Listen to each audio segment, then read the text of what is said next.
Bien, hermanos, ya estamos listos, vamos a arrancar.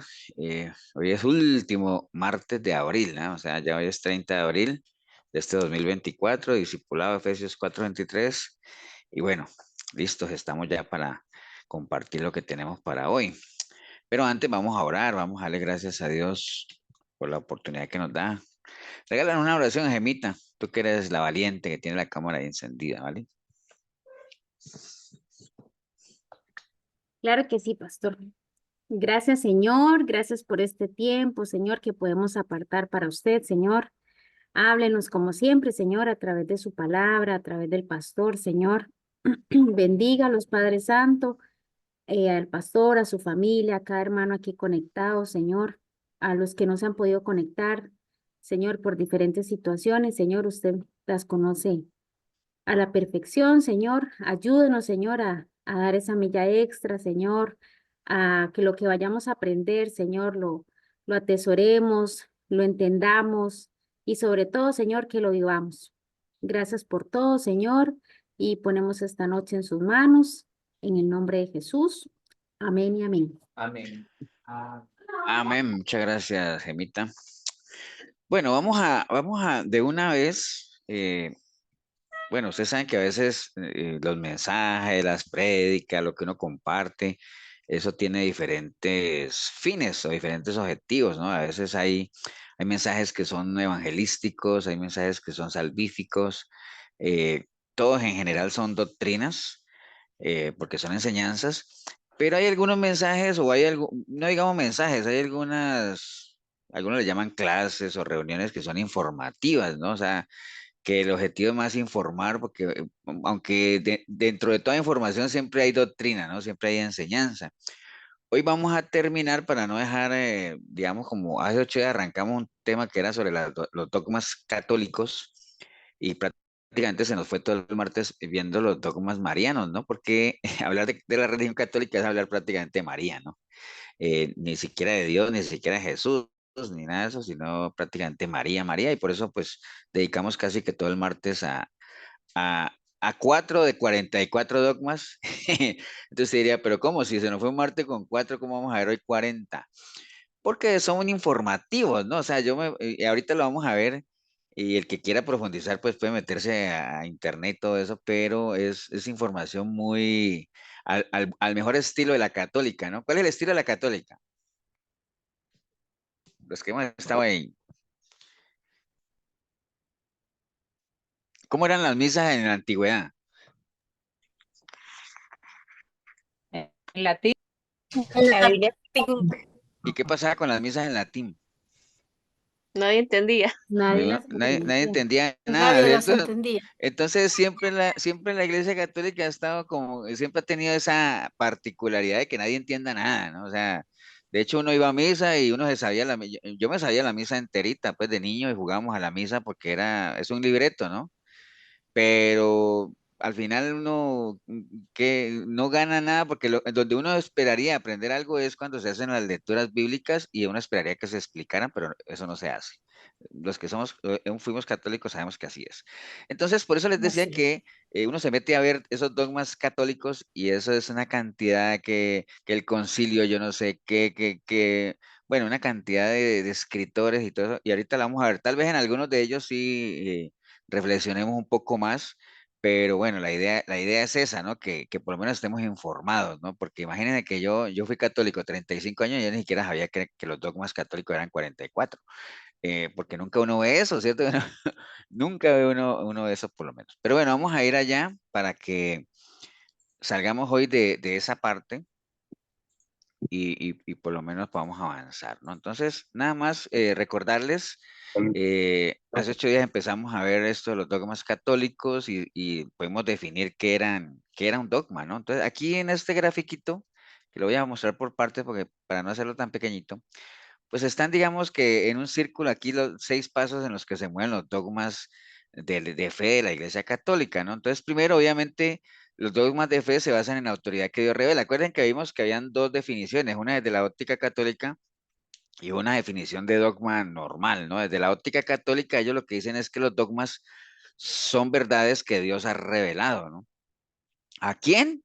Pues obviamente la gente que ellos digan, ¿no? Porque dice que sí, son verdades que Dios ha revelado y que la Iglesia Católica las ha establecido para el cumplimiento de aquellos que profesan esa fe. Eso es un dogma según la religión católica.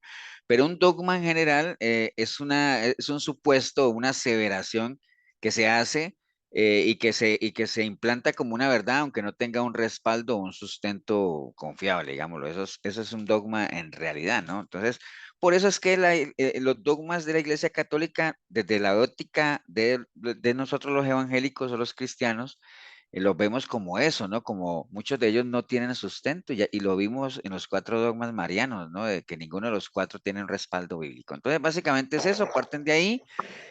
A la Iglesia Católica definirlos y establecerlos, obviamente los implanta como una revelación divina, ¿no?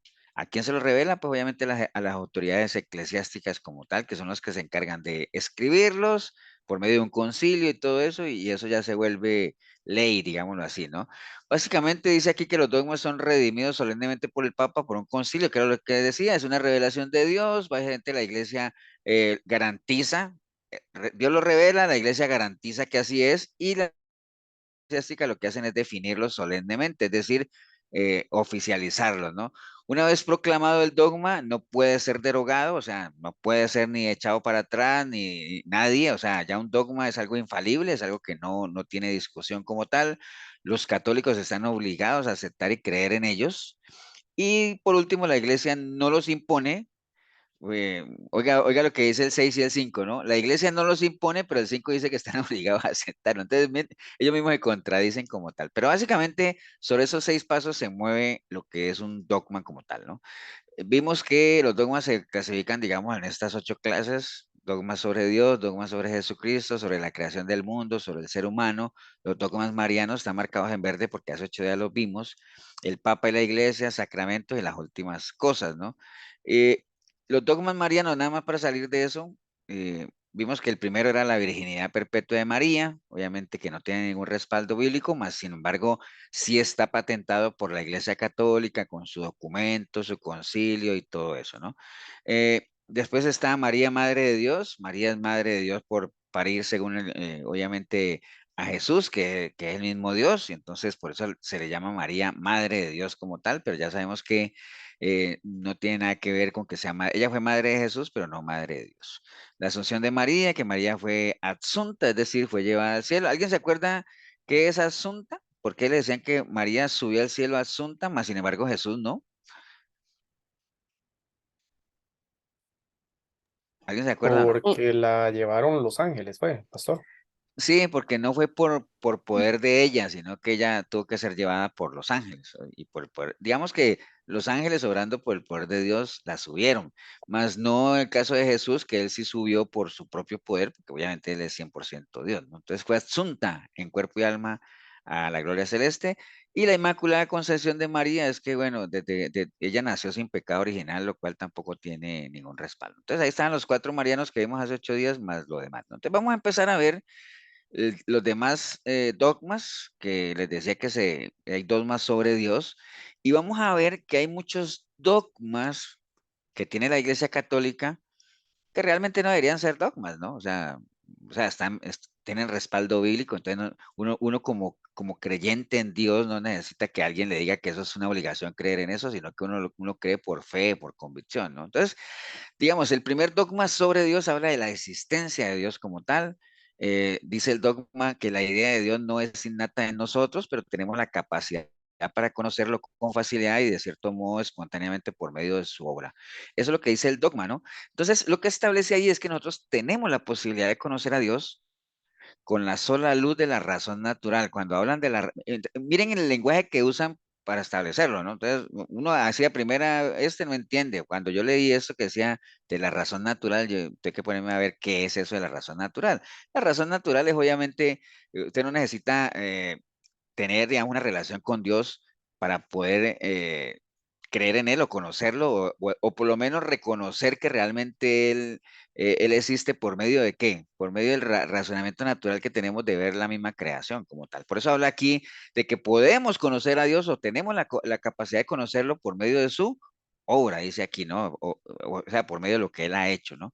El Concilio Vaticano, por eso les decía que todo eso se mueve con estas fechas, bajo el Pío IX, declaró, si alguno dijere que Dios vivo y verdadero, creador y Señor nuestro, no puede ser conocido con certeza por la luz natural de la razón humana, o sea, obviamente la razón nuestra, no tiene que ver nada Dios ahí, por medio de las cosas que han sido hechas, pues sea anatema, o sea maldito, ¿no? Esto de DZ, eso es Dessinger, algo así era un escritor ahí, un personaje importante de la Iglesia Católica que escribió muchas cosas y muchas se le atribuyen a él, ¿no?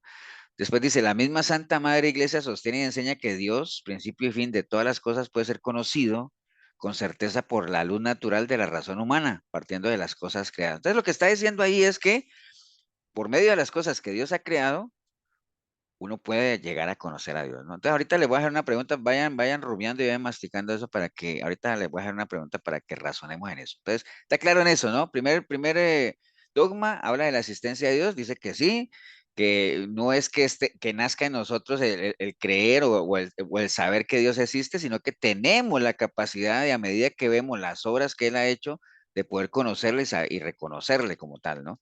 Entonces, el concilio presenta estos siguientes elementos. Dice, el objeto de nuestro conocimiento de Dios, uno y verdadero, creador y Señor nuestro, es por tanto un Dios distinto del mundo y personal, ¿no? El principio subjetivo del conocimiento es la razón natural, o sea, el razonamiento con el que uno va creciendo a medida que uno va viendo las cosas. Acuerde que uno desarrolla una conciencia natural con base en información natural, ¿no? Lo que uno va aprendiendo, lo que uno va viendo, lo que uno va escuchando, todo eso es natural, ¿no? Que ese mismo razonamiento natural te da la certeza o por lo menos te da la capacidad de que tú puedas reconocer que hay un Dios y llegar a conocerle, ¿no? Básicamente dice que medios del conocimiento son las cosas creadas, ¿no? Ese conocimiento es de por sí un conocimiento cierto y es posible, oiga, y es posible, o sea, hace mucho énfasis en que uno llega a conocer a Dios por medio de las cosas creadas o por medio de su obra. Y dice, y es posible, aunque no constituya el único camino para llegar a conocer a Dios.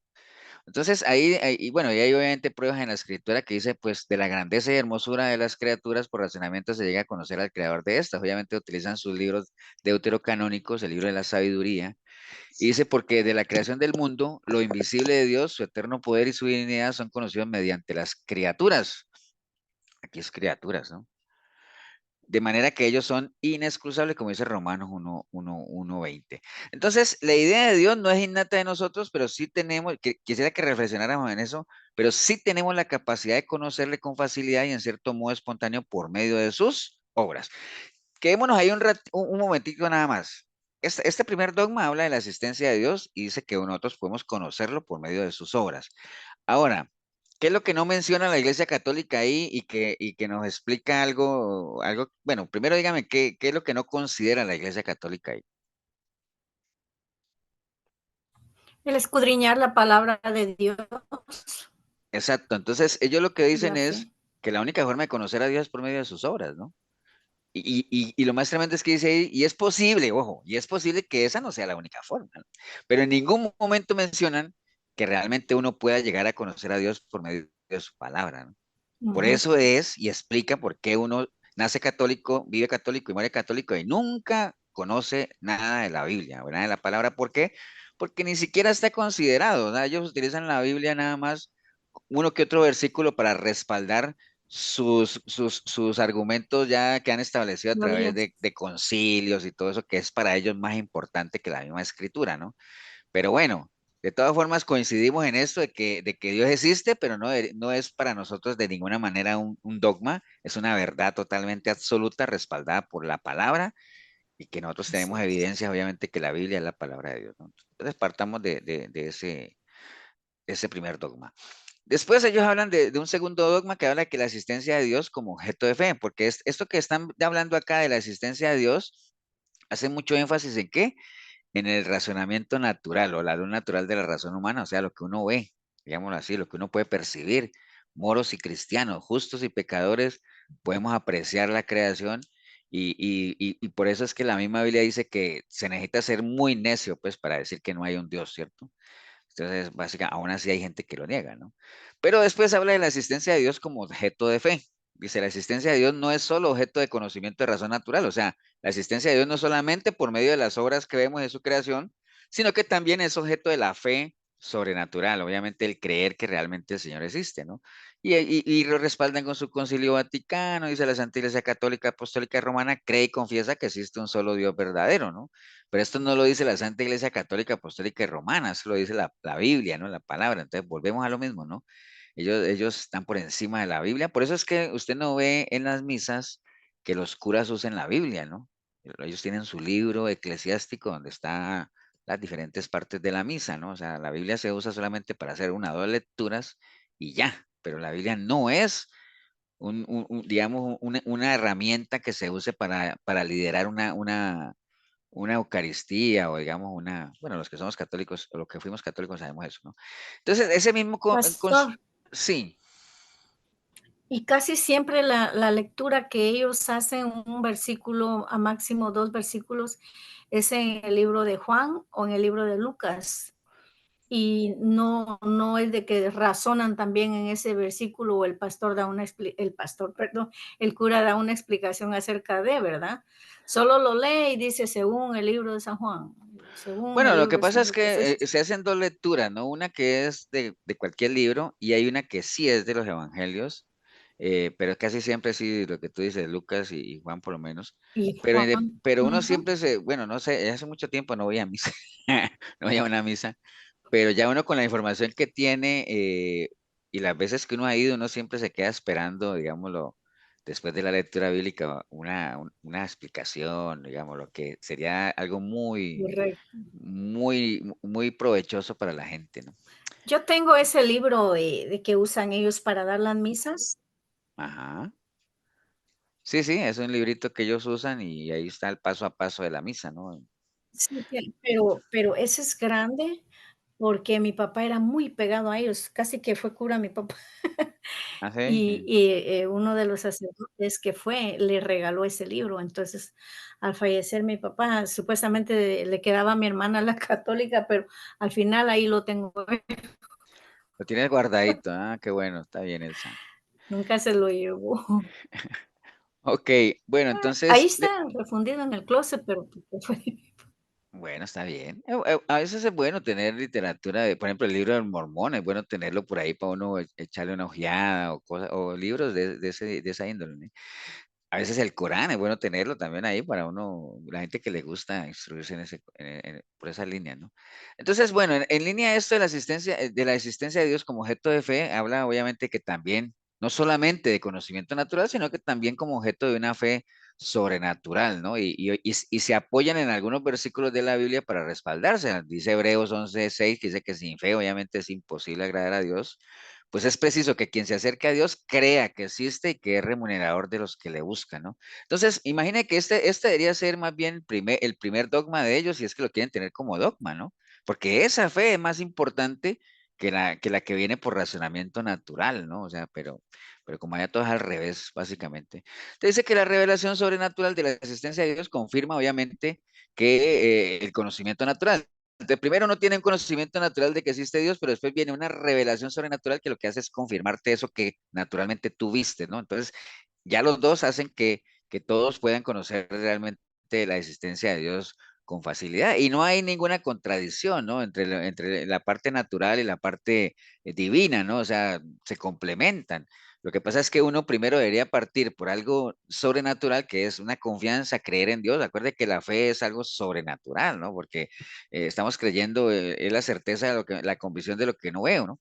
Y entonces ya después de ver toda la creación, pues ahí respalda eso lo que yo, digamos, lo que yo veo, acuérdense que lo que uno ve está respaldado por lo que uno no ve, ¿no?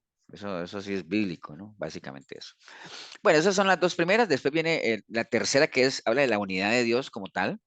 No existe más que un único Dios, Juan 17:3. Entonces, insisto en eso, ¿no? Todos estos son dogmas, pero no, y que coinciden con lo que nosotros creemos. Los dos primeros nosotros los creemos que hay un Dios, obviamente, en el cual tenemos una fe que viene de una revelación de que Él es el creador. Esa fe se reconfirma al ver lo que Él ha creado, las maravillas que ha hecho. La unicidad de Dios también lo creemos, creemos que hay un solo Dios, un único y solo Dios, digámoslo así, pero ellos necesitan que eso sea refrendado por un concilio, bajo Inocencio tercero, donde dice que firmemente creemos y simplemente confesamos que uno solo es Dios y tienen ese Messenger, ese que les dije, ¿no? La Santa Iglesia Católica Apostólica Romana cree y confiesa que hay un solo Dios verdadero y vivo, ¿no? O sea, eso ya está escrito, ¿me entiendes? Eso nada que ver. Y después, bueno, dicen, bueno, está bien, por cualquier cosa, está respaldado por la escritura en Deuteronomio, cuando dice, oye Israel, Yahvé, nuestro Dios solo uno es. Sabemos que el ídolo no es nada en el mundo. Imagínate, todavía hacen referencia a eso en 1 Corintios, sabemos que el ídolo no es nada en el mundo y que no hay más Dios que uno solo. Entonces, la misma Iglesia Católica, usted no, o sea, es muy difícil creer que la Iglesia no sepa, o los curas o los que han estudiado, que realmente la Biblia repudia lo que es a la idolatría o los ídolos como tal, ¿no? O sea, pero imaginen, ¿no? Todo eso tiene su respaldo como tal. Entonces, Dios uno es, la unicidad de Dios no es ninguna discusión, obviamente tiene su respaldo bíblico y en la Iglesia Católica pues es un dogma, pero no necesariamente tiene que ser así, ¿no? Los santos padres, o sea, ¿sí saben quiénes son los santos padres? Son los sacerdotes, ¿no? ¿Quién es el santo padre? Los papas. Los El papas, ¿no? Papa. Papa. Los papas, el papa, ellos prueban la unicidad de Dios por su perfección absoluta y por la unidad del orden del mundo. O sea, ellos son los que, digamos, verifican, comprueban que realmente Dios es único, ¿no? Y mire, por ejemplo, lo que dice Tertuliano, Santo Tomás de Aquino, toda esa gente que son muy reconocida en la Iglesia Católica, habla obviamente que Dios tiene que ser uno solo, porque si no fuera uno solo, cesaría de ser un ser supremo como tal, ¿no? Santo Tomás, obviamente, habla de que la unicidad de Dios se puede deducir de la perfección del mismo universo que él ha creado, ¿no? Entonces, básicamente eso, ¿no? Entonces, inclusive la misma historia, en eso estamos de acuerdo que nos enseña, como dicen ahí, de que nosotros pasamos de un politeísmo, no fuimos de un politeísmo a un monoteísmo, o sea, de muchos dioses a uno solo, no, se ha pasado más bien es de uno solo siempre a ir teniendo muchos, ¿no? O sea, que es lo que cada día aparecen más dioses y la gente, por qué creen ustedes que aparecen y aparecen dioses?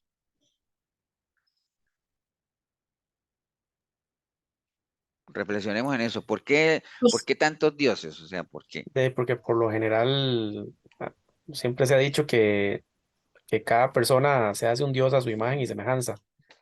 Sí, Y pero de ahí ¿por qué habían, tiene esa necesidad, Juan Pablo, el hombre, de tener sus dioses, su dios o sus dioses, uno o varios? ¿Por qué? bueno, por la Por necesidad la que tiene, conveniencia.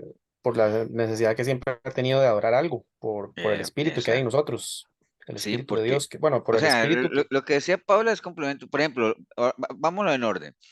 ¿Por qué el hombre tiene dioses y crea, o si no los tiene, los crea? Como le pasó al pueblo de Dios cuando se fue Moisés, ¿se acuerda? Ellos dijeron, no, hombre, no podemos quedarnos así, necesitamos un Dios.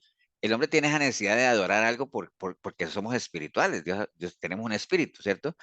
Y entonces, obviamente, ahí viene lo que dice Paula, la conveniencia. Entonces, comienza uno a crear dioses a su imagen, ¿no? Entonces, un Dios que apruebe lo que yo hago, un Dios que esté de acuerdo a mi estilo de vida como tal. Por eso es que hoy en día hay una imagen de Jesús muy acomodada a esas corrientes de ahora, ¿no? Eh, un Jesús muy liviano, un Jesús que ama a todo mundo, que no condena a nadie. Bueno, eso es, digamos, lo que hay. Ahora, hay un cuarto dogma que tiene que ver con Dios, que dice que Dios es eterno. Entonces, si ustedes van viendo, y uno dice, ya, pastor, eso, ¿por qué dogmas? Y eso son verdades bíblicas. Salmo 92 dice que Dios no tiene principio ni fin, pero bueno, ellos tienen que tener eso refrendado por un concilio y todo eso, donde dice que firmemente creemos y simplemente confesamos que uno solo es el verdadero Dios eterno, ¿no? La Santa Iglesia Católica Apostólica Romana cree y confiesa que hay un solo Dios, verdadero, vivo, eterno, inmenso, incomprensible, infinito en su entendimiento y voluntad en toda creación. Eso pues obviamente tiene su respaldo bíblico como tal.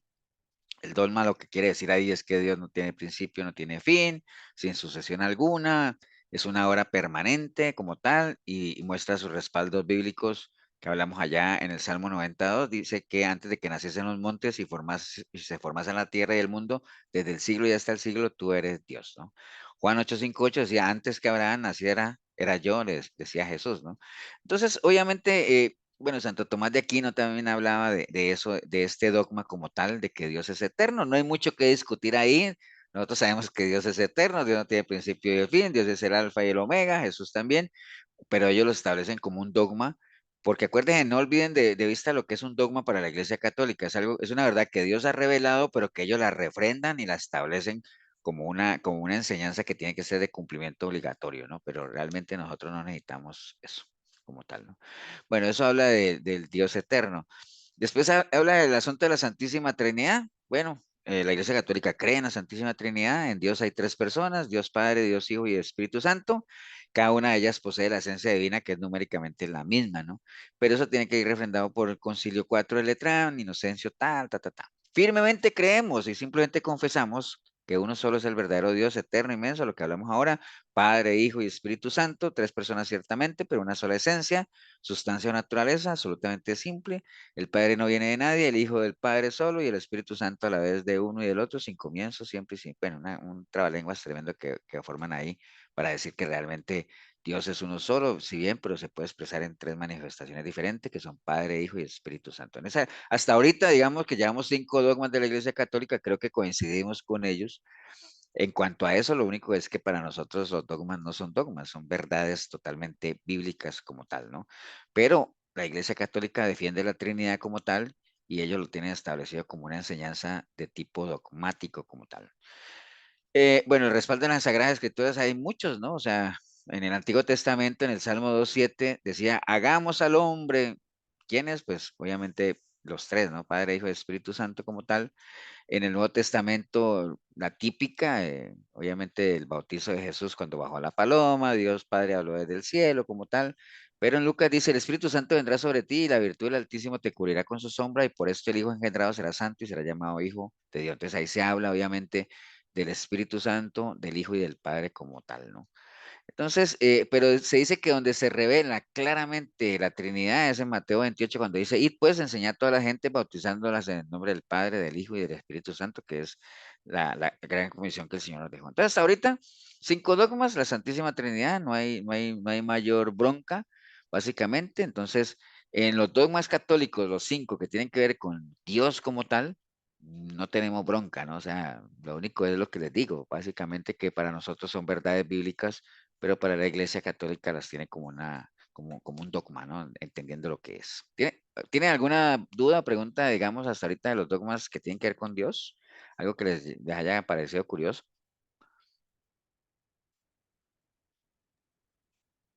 ¿No? No, pastor, por el momento no. Lo único que podríamos decir ahí es que nunca hasta ahorita se nos ha instado a que eso está respaldado en la palabra, obviamente, y sobre todo el primero, ¿no? De que conocer a Dios primeramente por lo que Él ha creado, por sus obras, y no, y nunca se nos insta a conocerlo por medio de su palabra, ¿no? Entonces, eso explica por qué en la religión católica hay tanta ignorancia de la palabra, ¿no?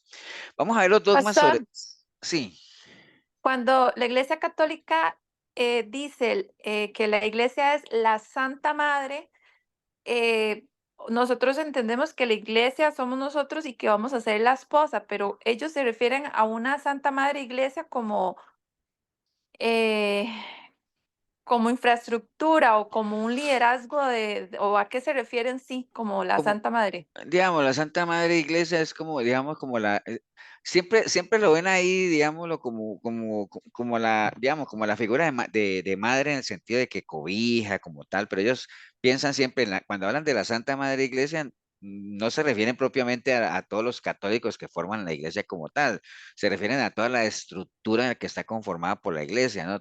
La iglesia católica tiene una estructura bastante compleja, digamos, todo empieza en el Vaticano, con el Papa y todo, y tiene, digamos, una organización bastante estructurada como tal, ¿no? Todo en general se refiere a lo que es la Santa Madre Iglesia como tal. ¿Por qué iglesia? ¿Usted sabe qué quiere decir iglesia católica? ¿No? No, yo El no. término católico me parece que es universal. Exacto, quiere decir la iglesia universal, o sea, Es es una como, iglesia universal. sí, es como, digamos, por encima de la iglesia católica, según ellos, no hay nada, ¿no? O sea, solo Dios nada más, ¿no?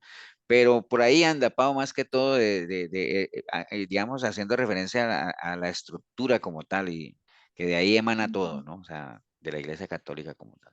Por eso es que una de las discusiones que se habla ahí es de que la Iglesia Católica fue el inicio de todo, ahí fue donde nació la Iglesia como tal, o sea, todo lo demás son ramificaciones, pero eso no es cierto, ¿no? O sea, realmente la Iglesia primitiva como tal no era la Iglesia Católica como tal, sino que después fue que digamos, estableciendo como tal, pero no es cierto que la primera iglesia como tal fue la iglesia católica, ¿no? O por lo menos Jesucristo no nunca mencionó esa parte de la iglesia católica. Ok, vamos a ver estos dogmas sobre Jesucristo. Muy rápido porque realmente no, les decía, no tiene sentido profundizar. Aquí lo más importante es que nosotros sepamos que existen los dogmas y qué dice el dogma, ¿no? Y si choca o no choca con nosotros. Por ejemplo, esos dogmas que son sobre Jesucristo, por ejemplo, este es esto, dice Jesucristo es el verdadero Dios e Hijo de Dios por esencia, ¿no? El dogma dice que Jesucristo posee la infinita naturaleza divina con todas sus infinitas perfecciones por haber sido engendrado eternamente por Dios. No hay mucho no hay mucho que verle a ese dogma, o sea, también coincidimos con eso. Jesucristo es el Hijo de Dios, fue engendrado por Dios directamente, obviamente por obra y gracia del Espíritu Santo. Entonces ahí no hay mucho que discutir. Obviamente ese dogma existe en un concilio, está quien lo escribió y todo ese asunto por allá, pero a nosotros lo que nos interesa saber es que bíblicamente sí está respaldado como tal, ¿no? Aquí lo importante es que vayamos viendo qué es lo que choca en qué chocamos. Tal vez en todo lo que tiene que ver con Dios, con Jesús, con el Espíritu Santo no choquemos. Más adelante, cuando empecemos a hablar de la iglesia como tal, o por ejemplo de la muerte, y aparezca la figura del purgatorio, entonces ahí sí ya comenzamos como a tener, a chocar un poco más. Pero aquí en el sexto no creo que choquemos. Jesús es Dios, e Hijo de Dios. El 7 dice que Jesús posee dos naturalezas que no se transforman ni se mezclan. Cristo es poseedor de una íntegra naturaleza divina y una íntegra naturaleza humana. Esta prueba está en los milagros y en el padecimiento. Obviamente todos los milagros que él hizo demostraron su naturaleza 100% divina y todos los padecimientos que tuvo demostraron su naturaleza 100% humana. Padecimientos como cuáles, bueno, él tuvo sed, tuvo sueño, se cansó, le dolió cuando le pegaron, lloró. ¿Cómo se llama esa unión de esas dos naturalezas? Hipostática. Hipostática. Unión hipostática. Entonces, hasta ahora no tenemos bronca, ¿no? O sea, en los dos dogmas con Jesús, Él es Dios, e Hijo de Dios, tiene dos naturalezas que ni se mezclan ni se transforman, conviven. Después dice la 8, dice, cada una de las naturalezas en Cristo posee su propia voluntad física y su propia operación física. Dice el dogma, existen también dos voluntades físicas y dos operaciones físicas de modo indivisible, de modo inseparable y de modo no confuso. Tiene que ver con la anterior. La anterior lo que decía es que él posee las dos naturalezas y la 8 lo que dice es que las dos naturalezas realmente no chocan, ¿no? No se dividen, no se separan. No es que en el momento en que él era hombre dejaba de ser Dios y en el momento en que era Dios dejaba de ser hombre, ¿no? No, o sea, y no haya confusión ahí, tampoco el Señor se mantenía confuso de decir, bueno, esto lo voy a hacer como hombre o como Dios, o esto lo hago como... No, no, o sea, era totalmente coordinado, era indivisible, es algo que uno no, digamos, a uno le dicen, ¿y cómo explicaría uno eso? Bueno, solamente en la persona de Jesús, porque pues era Dios como tal, ¿no? Pero ahí no hay bronca, o sea, no tenemos problema. El 9 dice, Jesucristo además de hombre es el Hijo natural de Dios. Bueno, el Padre Celestial cuando llegó a la plenitud envió a los hombres su Hijo Jesucristo. Entonces, eso lo tenemos claro también. Además de hombre, era un hijo natural de Dios. Pues sí, obviamente, ¿por qué hijo natural de Dios?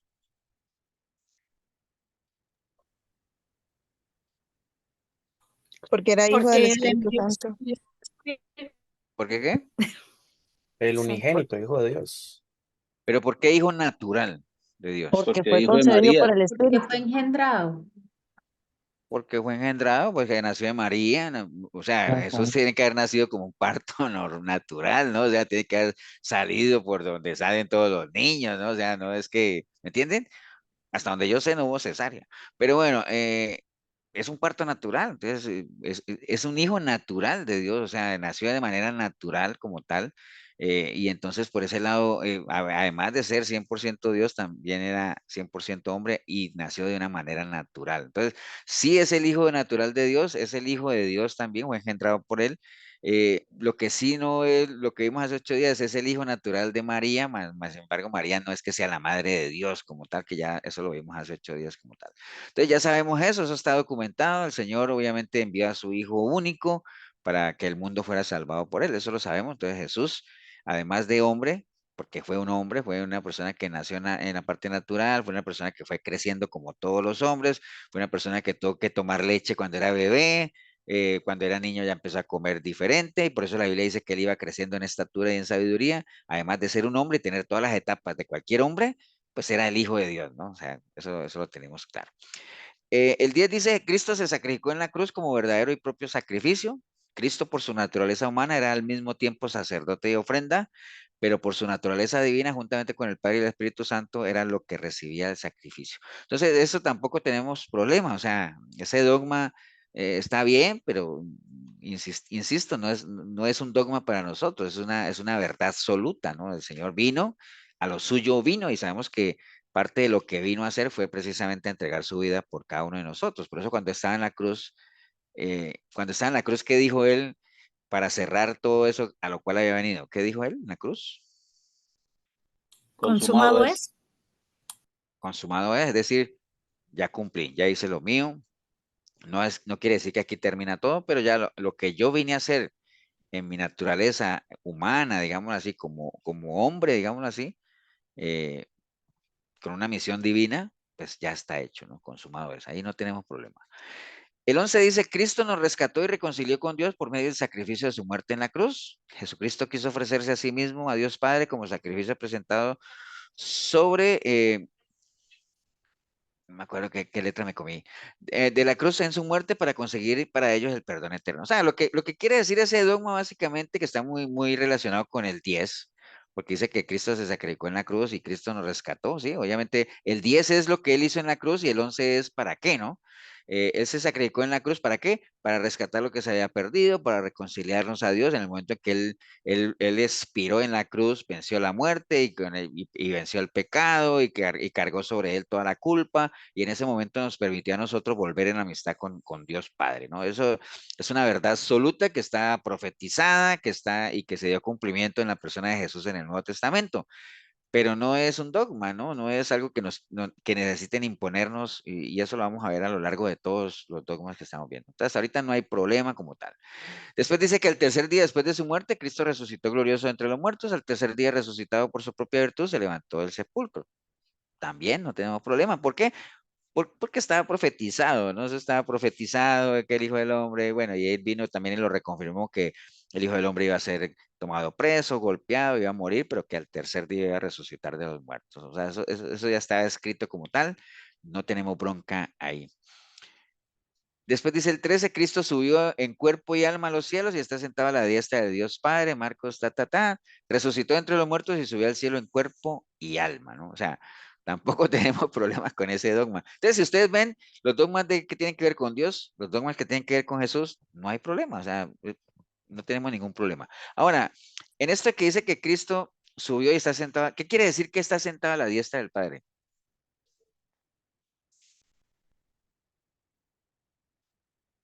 A ver si se acuerdan. que gobierna con él. Que está a su derecha. Él es el Está en Dios su trono. Está en su trono, pero ¿qué significa, por ejemplo, que él se sentó a la diestra del Padre? que tiene mando igual que Dios. Por ahí anda, sí. Y que Digamos que tiene como autoridad, ¿no? Como cuando él también. subió a los cielos y se sentó a la diestra del Padre, quiere decir que se le retribuyó ahora sí toda su autoridad, ¿no? Porque Ujú. acuérdense que quién es el que se sienta a la diestra de uno, tiene la autoridad. Generalmente el que se sienta a la diestra del rey es la reina, Sí, porque la reina tiene su autoridad también, ¿cierto? correcto. En este caso, y ahí es importante eso, porque cuando uno crece con la mentalidad católica, yo por lo menos a mí me pasaba así, decía, no, es que el Señor subió y está sentado a la derecha del Padre. Entonces, ¿qué se imagina uno? A Dios con su barba blanca, sentado en un gran trono y al ladito una silla un poquito más pequeña, y ahí plum, ahí se sentó Jesús. Es lo que uno se imagina con su mente finita, ¿cierto que sí? Pero Dios no tiene diestra. ¿Por qué Dios no tiene diestra? Porque es Que es espíritu. espíritu. Sí, puede ser. Si Dios tuviera diestra, significa que debería tener ¿qué? Que es que no tiene manos. ¿Sí? Cuerpo, Siniestra, de tener no siniestra. tiene un cuerpo. Exacto. Si Dios tuviera diestra es porque tiene que tener siniestra, ¿no? O sea, Ajá. entonces, ¿dónde termina la diestra? Donde empieza la siniestra. Entonces tendría límites. Dios no tiene límites. Dios no tiene nada. Dios es espíritu, como lo que están diciendo. Entonces es algo simbólico, ¿no? Sentarse a la diestra es que se le retribuyó toda la autoridad, porque acuérdate que cuando él vino, se humilló y se hizo en forma de hombre, renunció, abdicó a todos sus privilegios de Dios como tal y sufrió como un hombre cualquiera acá, pero en el momento en que él subió a los cielos, le fue devuelto todo su linaje, digamos, todo su poder, digámoslo así. Por eso es que cuando Cristo venga otra vez, ya no va a venir como vino la primera vez a humillarse y todo ese asunto, no, ya él va a venir con toda la autoridad que se le ha sido dada, ¿no? O sea, eso es estar a la diestra de Dios Padre, ¿no? Entonces, bueno, dice que subió en cuerpo y alma a los cielos y está sentado a la diestra de Dios Padre. Entonces, hasta ahí 13 dogmas llevamos, o sea, creo que la mitad son sobre Dios, la mitad son sobre Jesucristo, no hay problema, creo que coincidimos con la Iglesia Católica. ¿Por qué creen ustedes que coincidimos en lo que tiene que ver con Dios y Jesús con la Iglesia Católica? Porque lo respalda Porque la al igual palabra de que, Dios. Pero, Elsa, ¿qué ibas a decir? ajá, porque ellos creen en la Trinidad y nosotros también. Bueno, ese es uno de los 13 que hemos visto. Pero ¿por qué todos 13? O sea, no tenemos ahorita, no hemos visto nada con la que choquemos con ellos, no, no ha habido nada, ¿no? ¿Por qué? Hay una Ujú. razón que está muy ligado a lo que dijo Juan Pablo, ¿no? Ok.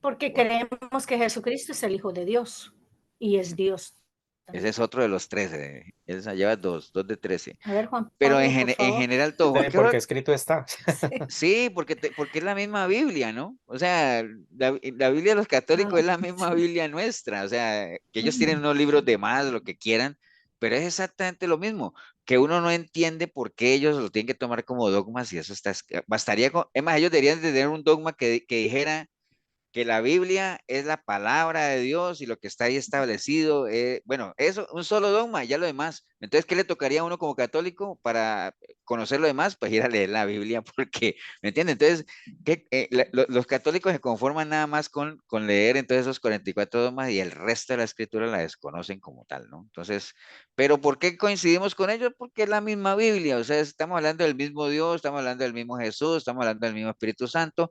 Por eso les decía, todavía no hemos entrado en temas en los cuales choquemos con ellos. Mientras estemos hablando de Dios, no hay bronca.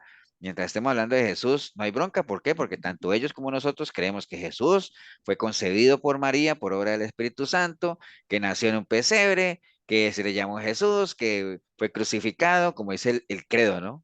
Fue crucificado, muerto y sepultado, descendió a los infiernos y al tercer día resucitó entre los muertos y subió al cielo y desde ahí ha de venir, bueno, todo lo que ya sabemos del credo. Uy, ya me iba a poner la sotana que tengo ahí guardada, pero no, mejor la voy a dejar ahí. Ok, entonces vamos a entrar a los dogmas ya sobre la creación del mundo. Es muy probable que aquí tampoco tengamos problema. ¿Por qué? Porque estas son enseñanzas que están en la misma palabra, ¿no? Pero veámoslos. El 14 dice que todo lo que existe fue creado por Dios a partir de la nada. No hay bronca. Génesis 1:12, la creación del mundo de la nada, no solo es una verdad fundamental de la revelación cristiana, sino también que al mismo tiempo llega a alcanzar la razón con solo sus fuerzas naturales, basándose en los argumentos cosmológicos y sobre todo en el argumento de la contingencia. ¡Wow! ¡Qué definición más brava! Pero bueno, ese es el lenguaje que usa la católica, ¿no? Como que no es un lenguaje que esté al alcance de cualquier mortal, ¿no? O sea, uno tendría que, por ejemplo, hay gente que ni siquiera sabe qué es algo, qué es un argumento cosmológico. ¿Qué es un argumento cosmológico? Dice, basándose en los argumentos cosmológicos. ¿Qué entenderían ustedes por un argumento cosmológico?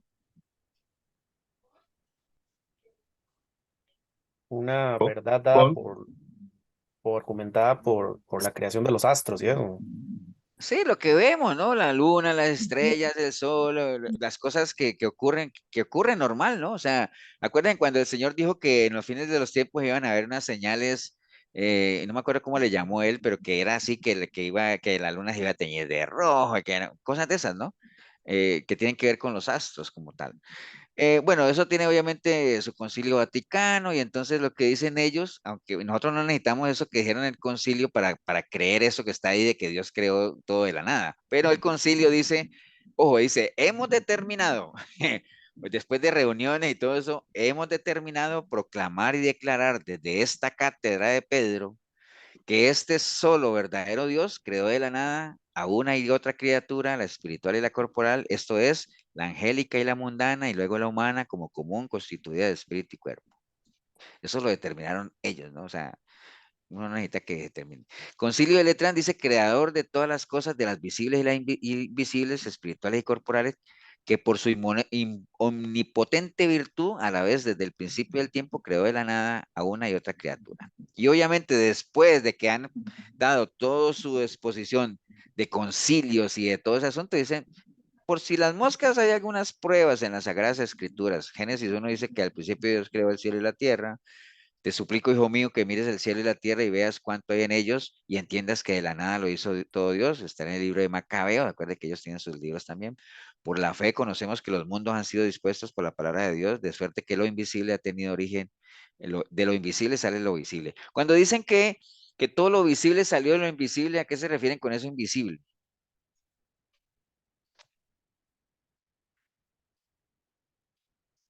Porque todo lo vemos.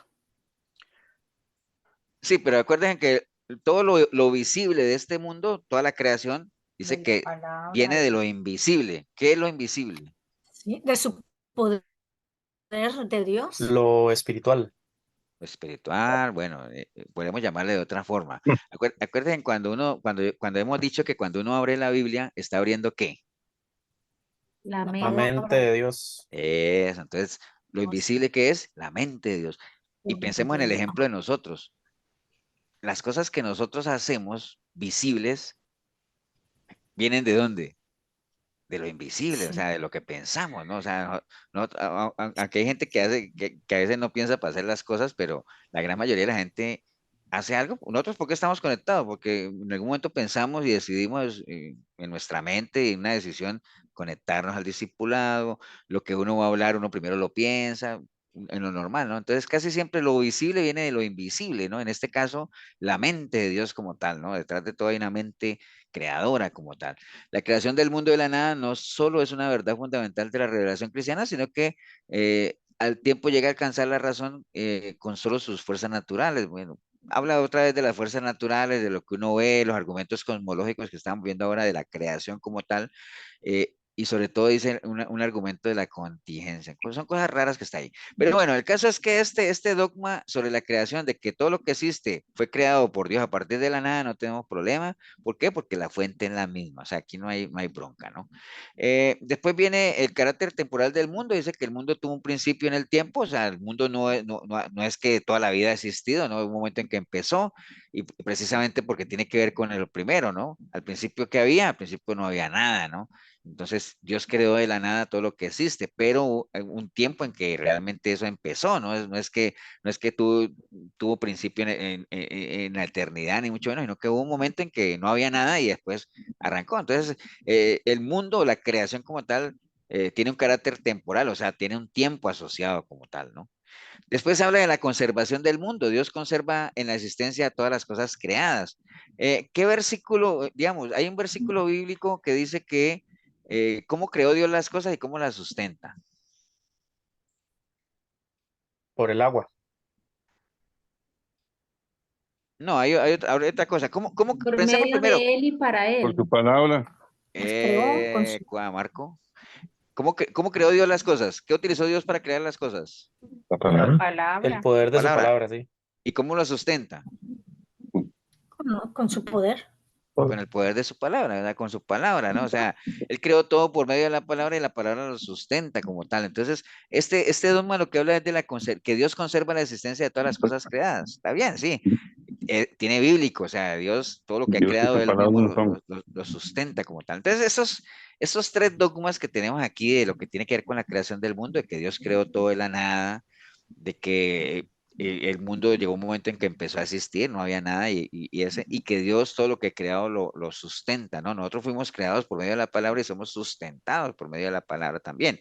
Entonces, son tres dogmas en los cuales no tenemos ningún problema. ¿Por qué? Porque son temas generales, ¿no? O sea, estamos hablando de Dios, estamos hablando de Jesús y estamos hablando de la creación como tal. Entonces, ahí no tenemos ningún choque como tal. Vamos a ver los dogmas sobre el ser humano. Hay varios, ¿no? O sea, por ejemplo, este 17 dice que el hombre está formado por cuerpo material y un alma espiritual. El humano como común constituido de cuerpo y alma. O sea, esto tampoco tenemos problemas ahí. Nosotros sabemos que nosotros tenemos un cuerpo, que tenemos un espíritu y que somos un alma, ¿no? Entonces, tampoco hay ningún problema. ¿Por qué? Porque la creación que hablamos ahorita tiene el mismo sustento. La creación del ser humano, que hace parte de la creación como tal, también tiene el mismo respaldo como tal. Entonces, en ese 17 no tenemos problema. El hombre tiene su cuerpo material, tiene su arma espiritual, tenemos también un espíritu que falta mencionarlo ahí como tal, pero la Biblia sí respalda eso de que tenemos un cuerpo y que el cuerpo vuelve a la tierra, que el espíritu regresa a Dios, que es el que lo dio, y el alma es la que va a juicio como tal. Entonces no tenemos problema en el 17. El 18 dice que el pecado de Adán y Eva se propaga a todos sus descendientes por generación, no por imitación. O sea, dice el dogma de pecado que es muerte del alma, se propaga de Adán a todos los descendientes. Cuando dice Romanos que fuimos destituidos de la presencia de Dios por generación y no por imitación, y que es inherente a cada individuo. O sea, no hay bronca ahí. Todos nacemos con nuestro pecado original, que le llaman la Biblia, le llaman la Iglesia Católica como tal, y que hablamos hace 8 días de que ellos dicen que la única que nació sin este pecado fue María, lo cual suena como muy fantasioso. Pero básicamente todos los descendientes, toda la humanidad nace con ese pecado de Adán y Eva. O sea, eso es un dogma que tiene la Iglesia Católica y del cual no tenemos mayor refutación. O sea, acuérdate que una refutación es cuando alguien lo acusa a uno y uno contesta con argumento. Aquí no hay nada que refutar. Si es cierto, el pecado de Adán y Eva se propaga de generación en generación. Todos nacemos con ese pecado digamos que nos destituye de la gloria de Dios, pero no nos condena, ¿no? Eh, porque acuerde que lo que a uno lo condena, ¿qué es lo que a uno lo condena? El pecado. El pecado. El no creer. Sí, No bueno, sí, por ahí anda. Porque acuerde que nosotros nacemos todos con el pecado de Adán y Eva, ¿no? Pero ese pecado cuando estamos niños no nos condena. ¿Por qué? Porque a uno lo que realmente nos destituye, digamos, nos aparta de Dios, pero La nosotros conciencia. tenemos oportunidad de volver otra vez a la presencia de Él cuando reconocemos que creemos en Jesús, ¿no? Entonces, lo que a uno realmente lo condena es no creer, ¿no? Porque acuérdese que el que roba, el que mata, no es que se condene por robar y matar, ¿no? Dirá, ¿cómo que no? No, porque se supone que antes de usted matar y robar, dejó de creer, porque si usted creyera en el Señor, no mataría ni robaría. Por eso es que él dice, que a mí no cree, ya fue condenado, ya está listo para la foto. Entonces, todos nacemos con ese pecado. Después dice, el hombre caído no puede redimirse a sí mismo. Dice, solamente un acto libre por parte del amor divino podría restaurar el orden sobrenatural destruida por el pecado. No tenemos problema tampoco. El hombre caído no puede redimirse. El único que lo puede redimir a uno. ¿Se acuerdan qué es redimir, no? Ujú. ¿Alguien se acuerda? Pagar el precio. Sí. Pagar. Y alguien lo Liberar, compra. liberar a una persona de una culpa pagando uno el precio por lo que a esa persona la ata, ¿no? Entonces, por eso es que Cristo es el redentor. ¿Por qué? Porque vino a redimirnos. O sea, vino Él a darnos libertad, cargando Él sobre su vida las culpas nuestras, ¿no? Que no eran de Él como tal. Entonces, el hombre caído no puede redimirse a sí mismo, la salvación siempre viene de afuera, la liberación siempre viene de afuera. El pueblo de Israel tenía que venir un salvador de afuera, por eso Moisés tuvo que salir de Egipto, irse y después volver otra vez, porque la salvación siempre viene de afuera, ¿no? Uno mismo no puede redimirse, uno mismo no puede salvarse, la salvación tiene que venir de afuera hacia adentro, y cuando ya el Espíritu Santo está en uno, ahí empieza ya el proceso ahora sí, de adentro hacia afuera, ¿no? Pero primero desde afuera hacia adentro. Entonces ahí no hay bronca. En el 17 no tenemos problema, tenemos un cuerpo material y un alma espiritual, nacemos con el pecado original, cuando uno es caído por medio del pecado, uno no puede redimirse a sí mismo como tal, ¿no? Después vendrían los dos marianos que ya los vimos, que es el 20, 21 y 22 y 23, que son 4. Después entramos ya a Pastor, esos temas, ¿no? Sí. pero por eso es de que ellos creen en el bautismo, ¿verdad? Porque ellos creen de que el bautismo los salva realmente cuando nacemos con el pecado original de Adán y Eva. Entonces ellos por eso a los 8 días ya quieren bautizar al niño, ¿no? Ya no hemos llegado ya, Elsa. Ah, ok. No se me adelante. Ok, acuérdense que son 44. Bueno, vamos a ir dos más sobre el Papa y la Iglesia. Son muy rápidos, aunque aquí ya comenzamos a entrar en temas ya diferentes, ¿no? Por ejemplo, este 24 dice la Iglesia fue fundada por el Dios y hombre Jesucristo. Tal vez ahí no tenemos bronca. O sea, Cristo fundó la Iglesia, que Él estableció los fundamentos sustanciales de la misma, no tocante a la doctrina, culto. ¿Quién constituyó la Iglesia? Cristo, pero no la Iglesia católica, la Iglesia de Cristo como tal, ¿no? Una iglesia sobre una roca, que ahorita vamos que ahí ya inclusive el 25 si ustedes lo ven como tal, pero el 24 no hay bronca, la iglesia fue creada por el Señor como piedra angular de la iglesia y dijo que era una iglesia sobre la cual nunca ni las puertas del Hades prevalecerían sobre ella, o sea, todo eso está bien, eso no tenemos problema como tal. ¿Quién fundó la iglesia? ¿De Cristo? Cristo, ¿no? Ahora, en el 25 dice, Cristo nombró al apóstol San Pedro como primero entre los apóstoles. Pues, o sea, como que uno haya leído como que Cristo le dijo a Pedro, Pedro, ahorita tú eres el líder aquí de todo, de todos los apóstoles. Es más, voy a leer un momentito ese Mateo 16, 18, nada más para que no nos quedemos con la duda. Mateo 16, 18 dice, y yo también te digo que tú eres Pedro y sobre esta roca edificaré mi iglesia. Bueno, ya todos sabemos la historia de eso, ¿no? Pero eso, hay que decir que lo nombró como primero entre todos los apóstoles, o sea, no es la interpretación de eso. La Iglesia Católica siempre ha sustentado de que el Señor ahí en ese momento nombró a Pedro como cabeza visible de toda la iglesia. Pero, por ejemplo, imagínense, si Pedro fuera cabeza visible de toda la iglesia, Pedro era una persona que tenía sus broncas también, ¿no? O sea, ¿quién regañó a Pedro? El apóstol Pablo. Pablo lo Pablo. regañó. ¿Por Así, qué regañó Pablo, Pablo a Pedro? porque se Oh, relacionaba también. con los, Sí. ¿Qué, con Sandra? los, Ciertos matices de hipocresía con los con los judíos que, Entonces tenía con los sus no problemas, judíos. Pedro, ¿no? O sea, Pedro tenía sus cositas. Y Pablo sabía cositas también. Entonces, esta 25 que dice que Cristo nombró al apóstol Pedro como cabeza visible de toda la iglesia, confiriéndole inmediata y personalmente el primado de la jurisdicción. Wow. Ahí sí ya comenzamos a tener broncas, ¿no? Porque el Señor, digamos, no compartimos nosotros ese dogma como tal. Dice, el pontífice romano es el sucesor del bienaventurado Pedro y tiene el primado sobre todo rebaño. O sea, que la Biblia no habla de sucesión apostólica, ¿no? Y ellos dicen, sí, es que mire que cuando nombraron al apóstol que faltaba y todo eso, pero eso no fue sucesión, eso fue un reemplazo ahí para tener el grupo completo como tal. Pero de ahí en adelante comienza a decir que Pedro fue el primer papa y de ahí en adelante tiene una sucesión como tal, donde esa es la cabeza visible total. ¿Cómo se le llama al Papa? Uno de los títulos que tiene el Papa se dice que es el que de Cristo. Vicario, Todos saben que es un vicario o no? un representante Sí, un máximo. representante. Un vicario es alguien que representa a otro cuando ese otro no está. ¿Entienden? Suponga que yo, por ejemplo, me fuera para Colombia. Nadie dijo amén, pero bueno. Entonces, suponga que yo me fuera para Colombia a pasear, entonces yo digo, no, yo voy a dejar una vicaria, voy a dejar a mi esposa ahí en la iglesia. y la Entonces ella pastora. sería mi vicaria, o sea, sería como la persona que me está representando a mí mientras yo no estoy. Entonces, cuando ellos dicen que el Papa es el vicario de Cristo, o sea, es el representante de Cristo aquí en la tierra, ¿no? Así le llaman. ¿Quién es el verdadero vicario de Cristo? El Espíritu Santo. El Espíritu Santo, que el Señor dijo, me voy a ir, pero les voy a mandar a alguien que me represente, el Espíritu Santo. Ese es el verdadero vicario de Cristo, no el Papa, ¿no?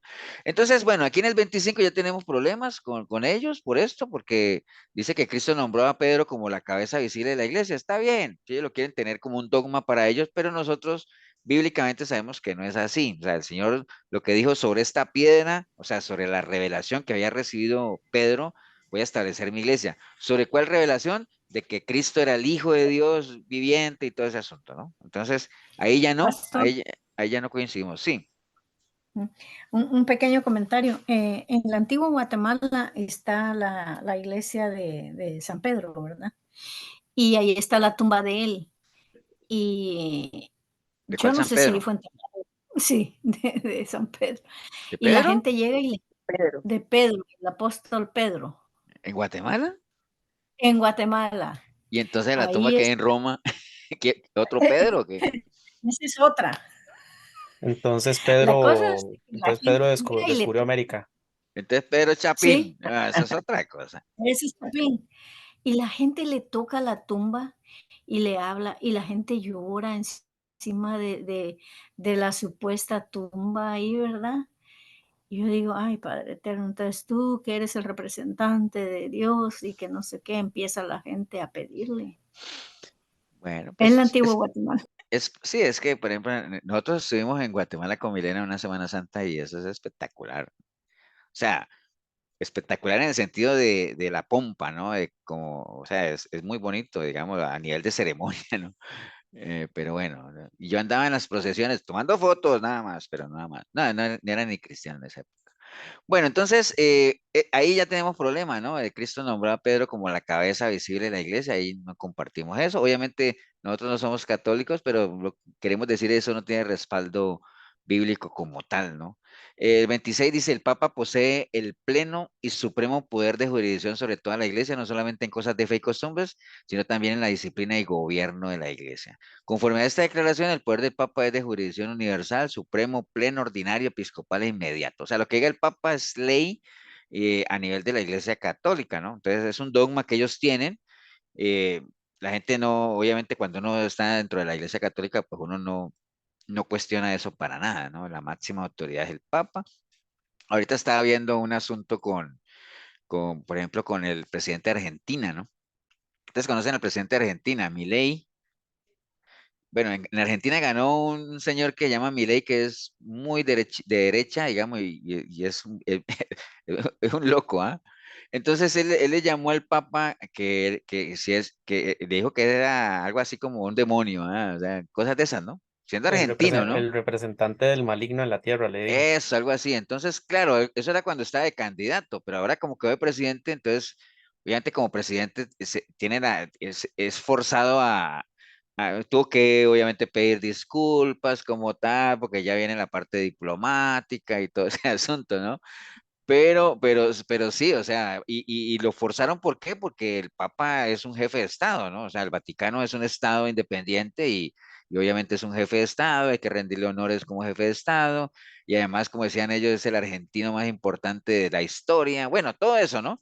Entonces, el Papa tiene su autoridad que obviamente nadie la va a discutir a nivel de la Iglesia Católica. La Iglesia Católica es la iglesia más grande que hay, con la mayor cantidad de fieles, eso no lo vamos a negar. Pero obviamente dice ahí, y eso es algo que está establecido entre la Iglesia Católica, tiene pleno poder supremo, no solamente en cosas de fe como tal, sino en lo que tiene que ver con disciplina. Ustedes mismos han visto que muchas veces hasta para deshacer un matrimonio católico, eso tiene que ir a Roma. Ustedes sabían eso, ¿no?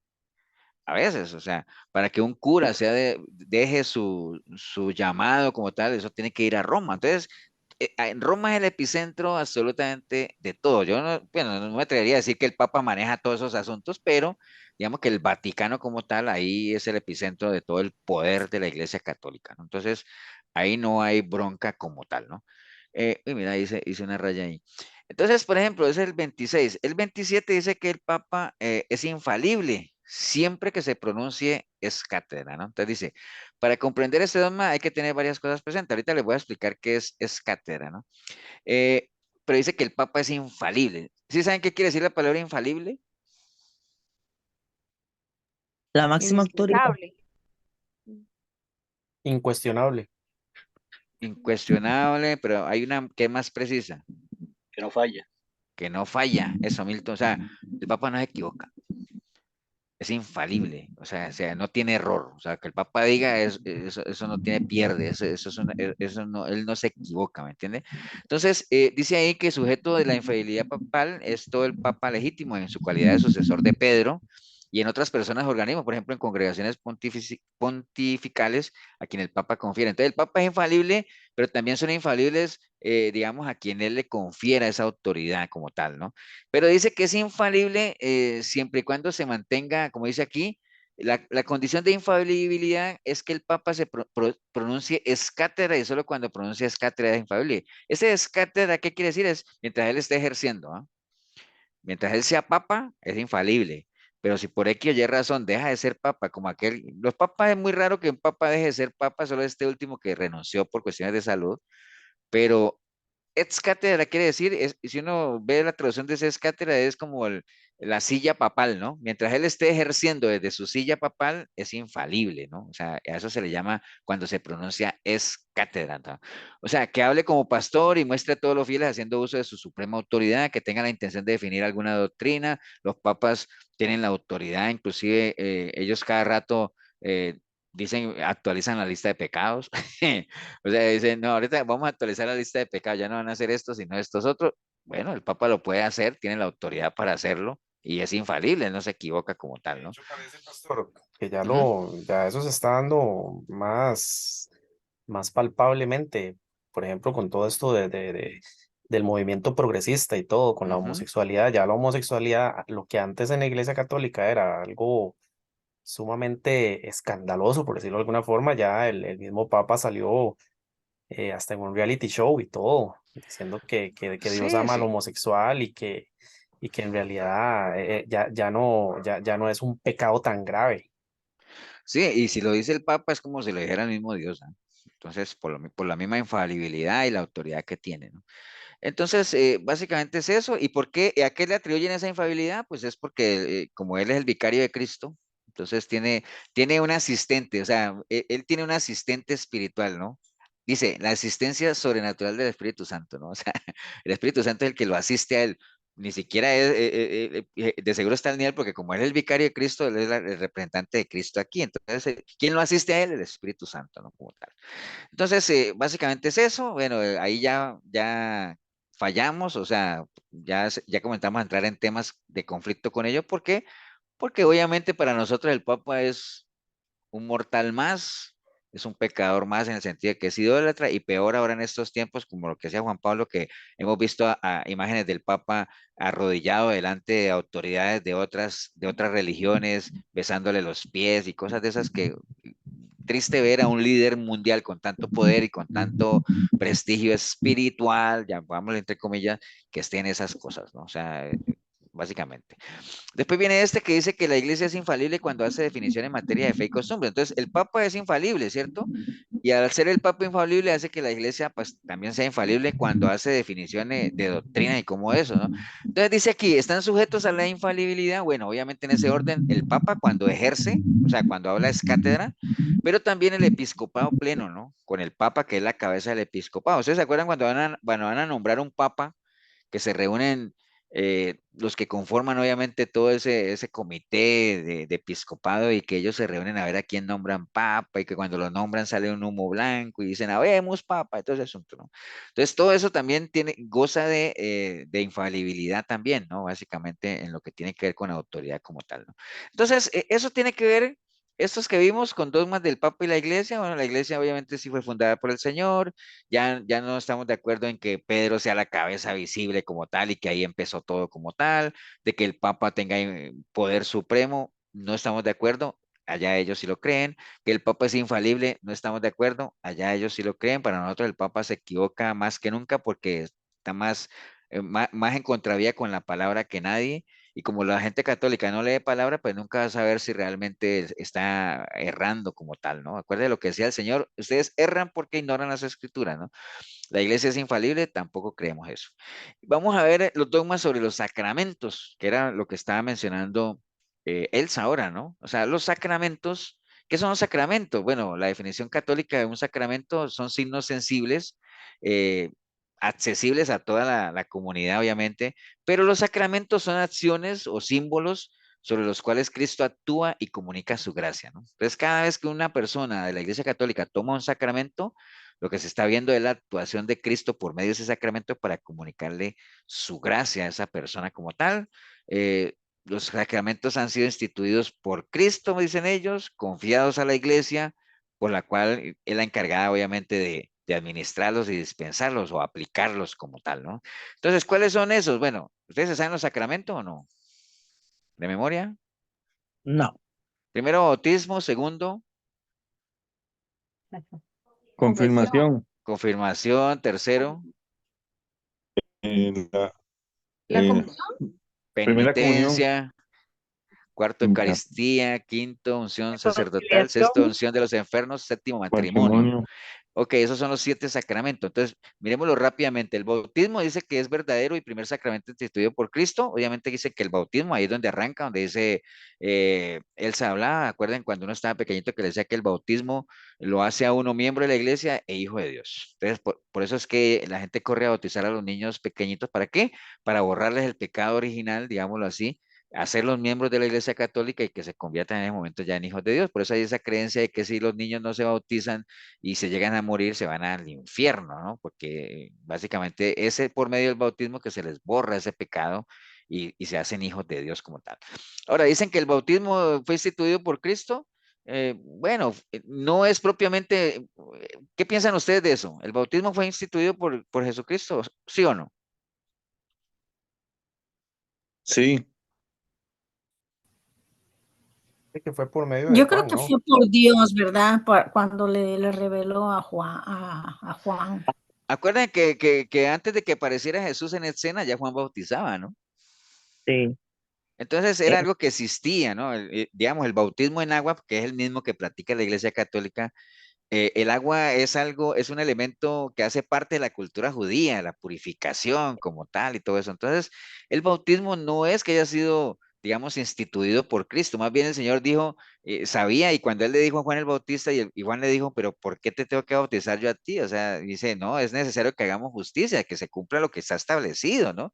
De que hay que bautizarse y todo eso. La gente, obviamente, para perdón de pecados, para arrepentimiento, pero en el caso de Jesús era para marcar el inicio de su ministerio como tal.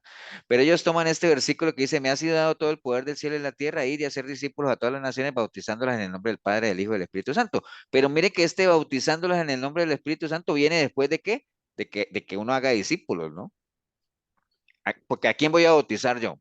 A los que yo haga discípulos, ¿no? ¿Entienden? Entonces, ¿y cómo hago yo discípulos? Cuando yo vaya ahí, cuando él decía, vayan y enseñen lo que han aprendido, prediquen, lleven las buenas nuevas, hagan discípulos y después, ¿qué cosa? Bautícelos en el nombre del Padre, del Hijo y del Espíritu Santo. Entonces, esto no, el bautismo es verdadero, el primer sacramento instituido por Cristo. No, el bautismo es en aguas, obviamente que estamos hablando aquí, hay gente que nunca se bautiza en aguas porque no es el bautismo que salva. Realmente cuando Juan dijo, no, es que yo bautizo en agua, pero el Señor va a bautizar es con el Espíritu Santo, ¿no? Ese es otro tipo de bautismo, pero ese bautismo en Espíritu sí vino por medio de nuestro Señor Jesucristo, pero la Iglesia Católica no está hablando de ese bautismo. Cuando la Iglesia Católica habla de bautismo en agua, ¿no? Porque estamos hablando de los sacramentos.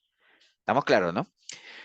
Bueno, después habla de la confirmación. Dice que la confirmación es verdadero y propio sacramento. Dice, este sacramento concede a los bautizados, porque recuerda que va en orden. Un niño se bautiza, la primera comunión no es un sacramento. Mire qué contradicción tan grande, ¿no? Yo, si hubiera estado en mis manos establecer sacramentos de la Iglesia Católica, para mí es más importante la primera comunión que la confirmación. ¿Me entienden? Porque la primera comunión es ese momento en que los niños tienen su primera comunión con el Señor, entendiendo que en la católica la hostia es el cuerpo de Cristo como tal, ¿cierto que sí? Eso es como cuando un niño ya en la iglesia cristiana es la primera vez que participa en la celebración de la cena del Señor y dice, wow, tuvo su primera experiencia con el Señor, ¿no? O sea, pero bueno, la primera comunión no es un sacramento, la confirmación sí.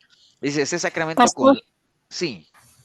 ahí sí estoy un poquito, no en desacuerdo, pero un poquito desorientada con el asunto de la primera comunión, porque yo recuerdo de que el sacerdote decía, uno se bautiza, hace la primera comunión, a los 15 años hace uno la confirmación, Ujú. cuando ¿Sí? le celebran la misa y ahí uno se confirma. Entonces, quiere decir de que la primera comunión va antes de la confirmación, ¿verdad? Sí, efectivamente. Por eso te decía o sea, el bautismo es de bebés, la primera comunión es como a los 10 años, creo que es, y la confirmación Sí, a los 8. 15. Ujú, Pero sí, digamos, la primera comunión no es un sacramento. A mí me parece que ese debería ser un sacramento, porque es algo muy simbólico. Es más, a uno de niño le celebran más la primera comunión que la confirmación. Bueno, exacto. Sí, pero a nosotros sí nos enseñaban así, que era un sacramento, no sé. no, no es un sacramento. Sí hay que hacerlo como parte de los rituales, pero primero el bautismo, segundo confirmación. Entonces, en el orden que está aquí, ¿no? Primero el bautismo, después la confirmación, dice, este sacramento concede a los bautizados la fortaleza del Espíritu Santo para que se consoliden interiormente en su vida sobrenatural y confiesen exteriormente con valentía su fe en Cristo. Entonces, como el nombre lo dice, es como confirmar la fe, ¿no? Pero obviamente viene después del bautismo. Entonces, lo que está en amarillo, ¿qué creen ustedes que podría ser lo equivalente en nosotros los cristianos, lo que es la confirmación en los católicos? La primera fe. ¿Qué El es la nuevo, primera fe? La L- primera vez que uno acepta al el Señor. nuevo nacimiento. No. No, no, no. Cuando usted empieza a escuchar del Miren, Señor, miren lo que está diciendo, miren el orden. Uno en la católica se bautiza en aguas de bebé, ¿cierto? De niño. Está bien. Ahí uno se hace parte de la iglesia, hijo de Dios, todo eso. Dice que la confirmación concede a aquellas personas que se bautizaron en agua la fortaleza en el espíritu para que se consoliden interiormente en su vida natural y confiesen exteriormente con valentía su fe en Cristo. Exactamente. En la iglesia cristiana, ¿qué es lo equivalente a eso cuando uno, Es el digamos, bautismo, pastor. El eh, arrepentimiento. no, dígalo Elsa otra vez. En aguas. El bautismo en agua, No, ¿no? Se supone que el no, bautismo en agua es para eso, ¿no? ¿Para qué? sí, Para uno confesar exteriormente su fe en Cristo y que la gente sepa, la congregación, la familia, los amigos sepan que realmente sí uno ha es, nacido amén. de nuevo y todo eso. Que por cierto, hay mucha gente que todavía está muy confundida con ese tema del bautismo, ¿no? Porque hay gente que me dice a mí que me quiero bautizar y digo, ¿para qué te quieres bautizar? Y dice, no, es que quiero entregarle mi vida al Señor y quiero creer en Él. Y digo, si es que el bautismo no es eso, ¿me entiendes? Entonces hay gente que todavía no tiene claro, por más que uno se les habla del tema y todo eso, pero ese es otro tema. Pero bueno, el caso es que el bautismo en aguas sería casi que lo equivalente a la confirmación en la católica, porque el bautismo en agua lo que te permite es confirmar exteriormente, visiblemente, de que en lo interior, en lo espiritual, ha ocurrido un bautismo espiritual, digámoslo así, ¿no? O sea, un nuevo nacimiento. Entonces es como eso. Pero entonces ustedes dirían, pastor, pero ¿y lo que veníamos manejando, si estamos de acuerdo o no? Bueno, el caso es que el bautismo fue instituido por Cristo, no, y el bautismo en agua no me hace hijo de Dios, eso lo sabemos. La confirmación, tampoco creemos en eso, porque digamos, dice aquí que la confirmación lo que hace es darles fortaleza al Espíritu Santo. Bueno, nosotros sabemos los que hemos estado en la católica que uno se confirmaba por obligación, porque realmente uno, hay gente que ni, o para ver quién le servía de padrino, que no lo volvía uno a ver en toda la vida, ¿no? A veces uno ni sabe quién es el padrino. El 31 dice, la iglesia recibió de Cristo el poder de perdonar los pecados cometidos después del bautismo. Fue comunicado a los apóstoles y a sus legítimos sucesores el poder de perdonar y de retener los pecados para reconciliar a los fieles caídos después del bautismo. Tampoco, eso no es bíblico, ¿no? La iglesia no ha recibido ningún poder para perdonar pecados. El único que puede perdonar pecados, ¿quién es? Dios, ¿no? O sea, o Dios. Cristo, que es Dios. Acuérdate que él mismo le decía a la gente de Sanedrín, pero ¿tú quién eres para perdonar pecados? Entonces, ¿quién ha dicho que el Señor, por medio de los apóstoles, ha enseñado de que un cura tiene la autoridad de perdonar pecados? Y estamos hablando de que los curas a veces son más pecadores que los mismos que están confesándose, ¿no? Entonces ahí nada que ver. eh, no, ese es un dogma que ellos lo tienen como dogma, pero no es bíblico. El 32 dice, la confesión sacramental de los pecados está prescrita por derecho divino y es necesaria para la salvación. Basta indicar la culpa de la conciencia apenas a los sacerdotes mediante una confesión. Es lo mismo, ¿no? El 31 dice que le dio a la iglesia el poder de perdonar pecados. ¿Y cómo los perdona? Por medio de una confesión sacramental, ¿no? No tiene nada que ver, o sea, no tiene ningún sustento ninguno de esos dos. El 33 dice, la Eucaristía es verdadero sacramento instituido por Cristo. Aquel que coma mi carne y beba mi sangre tendrá vida eterna, ¿no?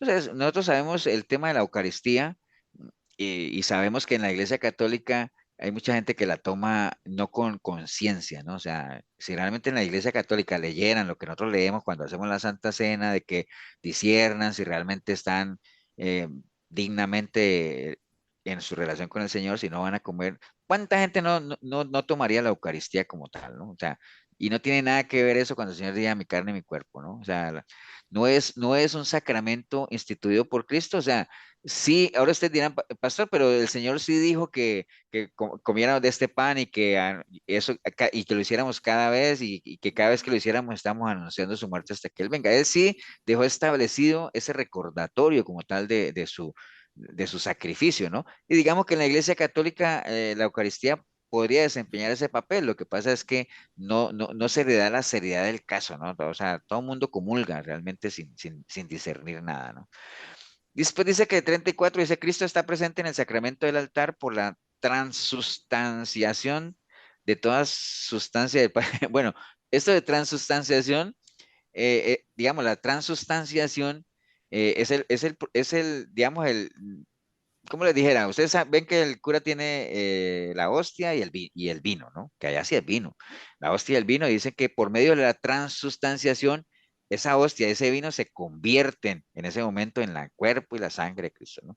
Entonces, es esa transformación de esos elementos naturales en elementos espirituales como tal, ¿no? Eso es algo que se maneja en la Iglesia Católica. Ahora ustedes dirán, pastor, y no es lo mismo que nosotros hacemos de que un pancito que sabemos quién lo hace y un jugo de uva que lo venden en cualquier supermercado. Nosotros en ese momento no estamos asumiendo que ese es el cuerpo y la sangre de Cristo. ¿No es lo mismo? Sí, es una transustanciación. Es ese proceso básicamente, ¿no? Pero lo hacemos con la seriedad, lo hacemos con convicción. Que haya gente que no lo tome así, ya eso es otra cosa. Pero la gran mayoría de los que lo hacemos con conocimiento de causa como tal, ¿no? Digamos, y en ese dogma que ellos tienen que, ¿estamos de acuerdo? Pues sí, o sea, básicamente existe la transustanciación, que es esa conversión simbólica del cuerpo y la sangre de Cristo como tal. El problema es todo lo que la rodea como tal, ¿no? Dentro de la Iglesia Católica. Después dice el 35, la unción de los enfermos es verdadero y Pastor, propio sacramento. Sí. disculpe, o sea, bueno, yo no pienso de que cuando tomo el pan, estoy pensando que esa es la carne de Cristo, sino que estoy pensando que es lo que la representa, pero no en sí la carne de Cristo. ¿Por qué no? No veo yo eso, Porque nosotros porque estamos, acuérdate que eso es simbólico, yo, ¿no? yo, Y mira lo que sí, cuando, simbólico, cuando la, exactamente. cuando la iglesia de Corinto lo estaba haciendo, es exactamente lo mismo, ¿no? Pablo lo que le está diciendo a la iglesia de Corinto es, porque yo recibí lo que también os he enseñado, que el Señor Jesús, la noche que fue entregado, bueno, Él lo hizo, ¿no? Él tomó un pan, tomó un vino y Él dijo, este es mi cuerpo, ¿no? Entonces lo que estamos haciendo es como recordar eso mismo que pasó el Señor y asumir de que ese pan, obviamente, tú dirías, pastor, pero ¿cómo ese pan va a ser el cuerpo de Cristo si es un pancito que quién sabe quién lo hizo? Pero bueno, pero el caso es Sí, que pero la Él Iglesia es Católica lo que sí cree. represente para ti. ¿Ah? La Iglesia Católica, bueno, ni creas. Yes. La Iglesia Católica, si creyeran realmente que esa hostia es el cuerpo de Cristo, más de uno ni lo tomaría, ¿no? Pero no lo toman. Entonces dice, toma de comer que este es mi cuerpo, que por vosotros, así mismo hacer esto en memoria mía, ¿no? O sea, es un recordatorio, ¿no? O sea, es Sí, como tú lo sientas, porque si tú no sintieras que realmente ese pan exacto. y ese vino es el cuerpo y la sangre de Cristo, sino en manera simbólica, pues tú lo tomarías sin ningún problema, pues eso es jugo de uva, high C o lo que sea, ¿no? Pero como ese jugo de uva, por medio de una transustanciación, tú estás diciendo, ese jugo de uva se está convirtiendo en la sangre de Cristo, para mí, o sea, de manera simbólica, entonces yo voy a tener respeto si realmente lo tomo o no lo tomo, ¿me entiendes? Pero eso ya es una convicción personal de cada uno, porque si para ti ese No, sí, sí, yo pancito, lo hago con si esa para ti ese conciencia. pancito no representa el cuerpo de Cristo, porque acuérdate que dice, el que come mi carne y bebe mi sangre, todo lo que dice la palabra, ¿no? Sí, sí, pero no exactamente como la Iglesia Católica lo muestra. A Ah, eso me no, no. refiero. No, no, no, o sea, pero digamos que sería el mismo efecto si se hiciera de una manera consciente, ¿entiendes? Porque, ¿qué es lo que Ah, se quiere representar en la Iglesia Católica con esa hostia y ese vino? Lo mismo que hacemos nosotros, lo que pasa es que en la Iglesia Católica ya se hace de una manera sistemática, cada 8 días como parte de la misa, como tal, no puede faltar esa parte, ¿me entiendes? Pero no, Exacto. entonces la gente lo hace ya no por convicción, sino por costumbre, ¿no? Hay que ir a comulgar y hay mucha gente que comulga en pecado, como lo que ya sabemos, ¿no? Pero Pastor, bueno, ajá. pero ellos como que sí toman mucho en cuenta el que no puede comer la hostia es como el que está divorciado. Bueno, esa es otra incoherencia tremenda. El que esté divorciado no la puede tomar, pero el que esté en adulterio sí. Ajá. Entonces, ahí empiezan obviamente las incoherencias que hay dentro de la Iglesia Católica, porque el divorciado es lo peor, ¿no? Pero los demás también. Que ahorita vamos a ver uno que tiene que ver con eso. Entonces, vamos a ver si terminamos. La unción de los enfermos es verdadero y propio sacramento instituido por Cristo. O sea, Cristo no institucionalizó eso, de que si el Señor decía y la palabra dice, ¿existe algún enfermo? Hagamos una unción del mismo en el nombre del Señor. Acuerda que decía, si hay algún enfermo en la congregación, llamen a los ancianos para que oren por él y que lo unjan, ¿no? Porque eso era parte de qué? Ungir a los enfermos es parte de las tradiciones judías, o sea, los enfermos se ungían con esencias medicinales y todo eso, pero no es un sacramento como tal, no es o sea, ¿cuál es la única manera en la que Cristo nos unge a nosotros? Por medio del Cuando le Espíritu Santo. recibimos a Él. Por medio del Espíritu Santo. ¿Se acuerdan cuando él dice, el Espíritu Ujú. Santo vino sobre mí y me ha ungido, ¿no? Es la única manera. Pero eso que Exacto. hace la Iglesia Católica de ir y que le echan aceitito a los enfermos, sí es ungir, pero no es un sacramento. Acuérdense que lo que es un sacramento para ellos, ¿no? Es la manera en la que Cristo, ¿qué? Transfiere su gracia a la gente por medio de los sacramentos, ¿no? Pero esto no es algo que el Señor instituyó, ¿no? O sea, es algo que está establecido, eso no tiene ningún respaldo, ¿no? Después dice el 36, la orden sacerdotal, ¿no? Es verdadero y propio sacramento instituido por Cristo. Tampoco, o sea, ¿dónde el Señor, en qué parte de la palabra del Señor dijo que sí, que iban a haber obispos, presbíteros, diáconos, curas, monaguillos, y que era un orden así, y que estar ordenando sacerdotes? Ahora, obviamente sí se ungían sacerdotes en la antigüedad como tal, pero eso ya no aplica, eso fue en una época, digámoslo así, ¿no?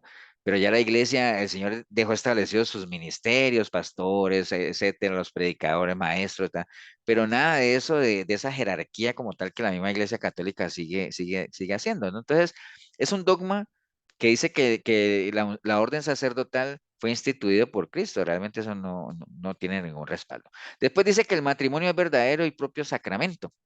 Cristo restauró el matrimonio instituido y bendito por Dios, haciendo que recobrase su primitivo ideal de la unidad e indisolubilidad y elevándolo a la dignidad de sacramento. Bueno, obviamente, sí, el matrimonio no fue instituido no por Jesús, sino por Dios mismo. Obviamente Jesús es Dios, pero digamos que el matrimonio fue instituido por Dios, pero tiene sus reglas, ¿no? No todos los matrimonios son matrimonios de Dios. Para que un matrimonio sea de Dios, tiene que ser un hijo de Dios, una hija de Dios y con Dios en la mitad.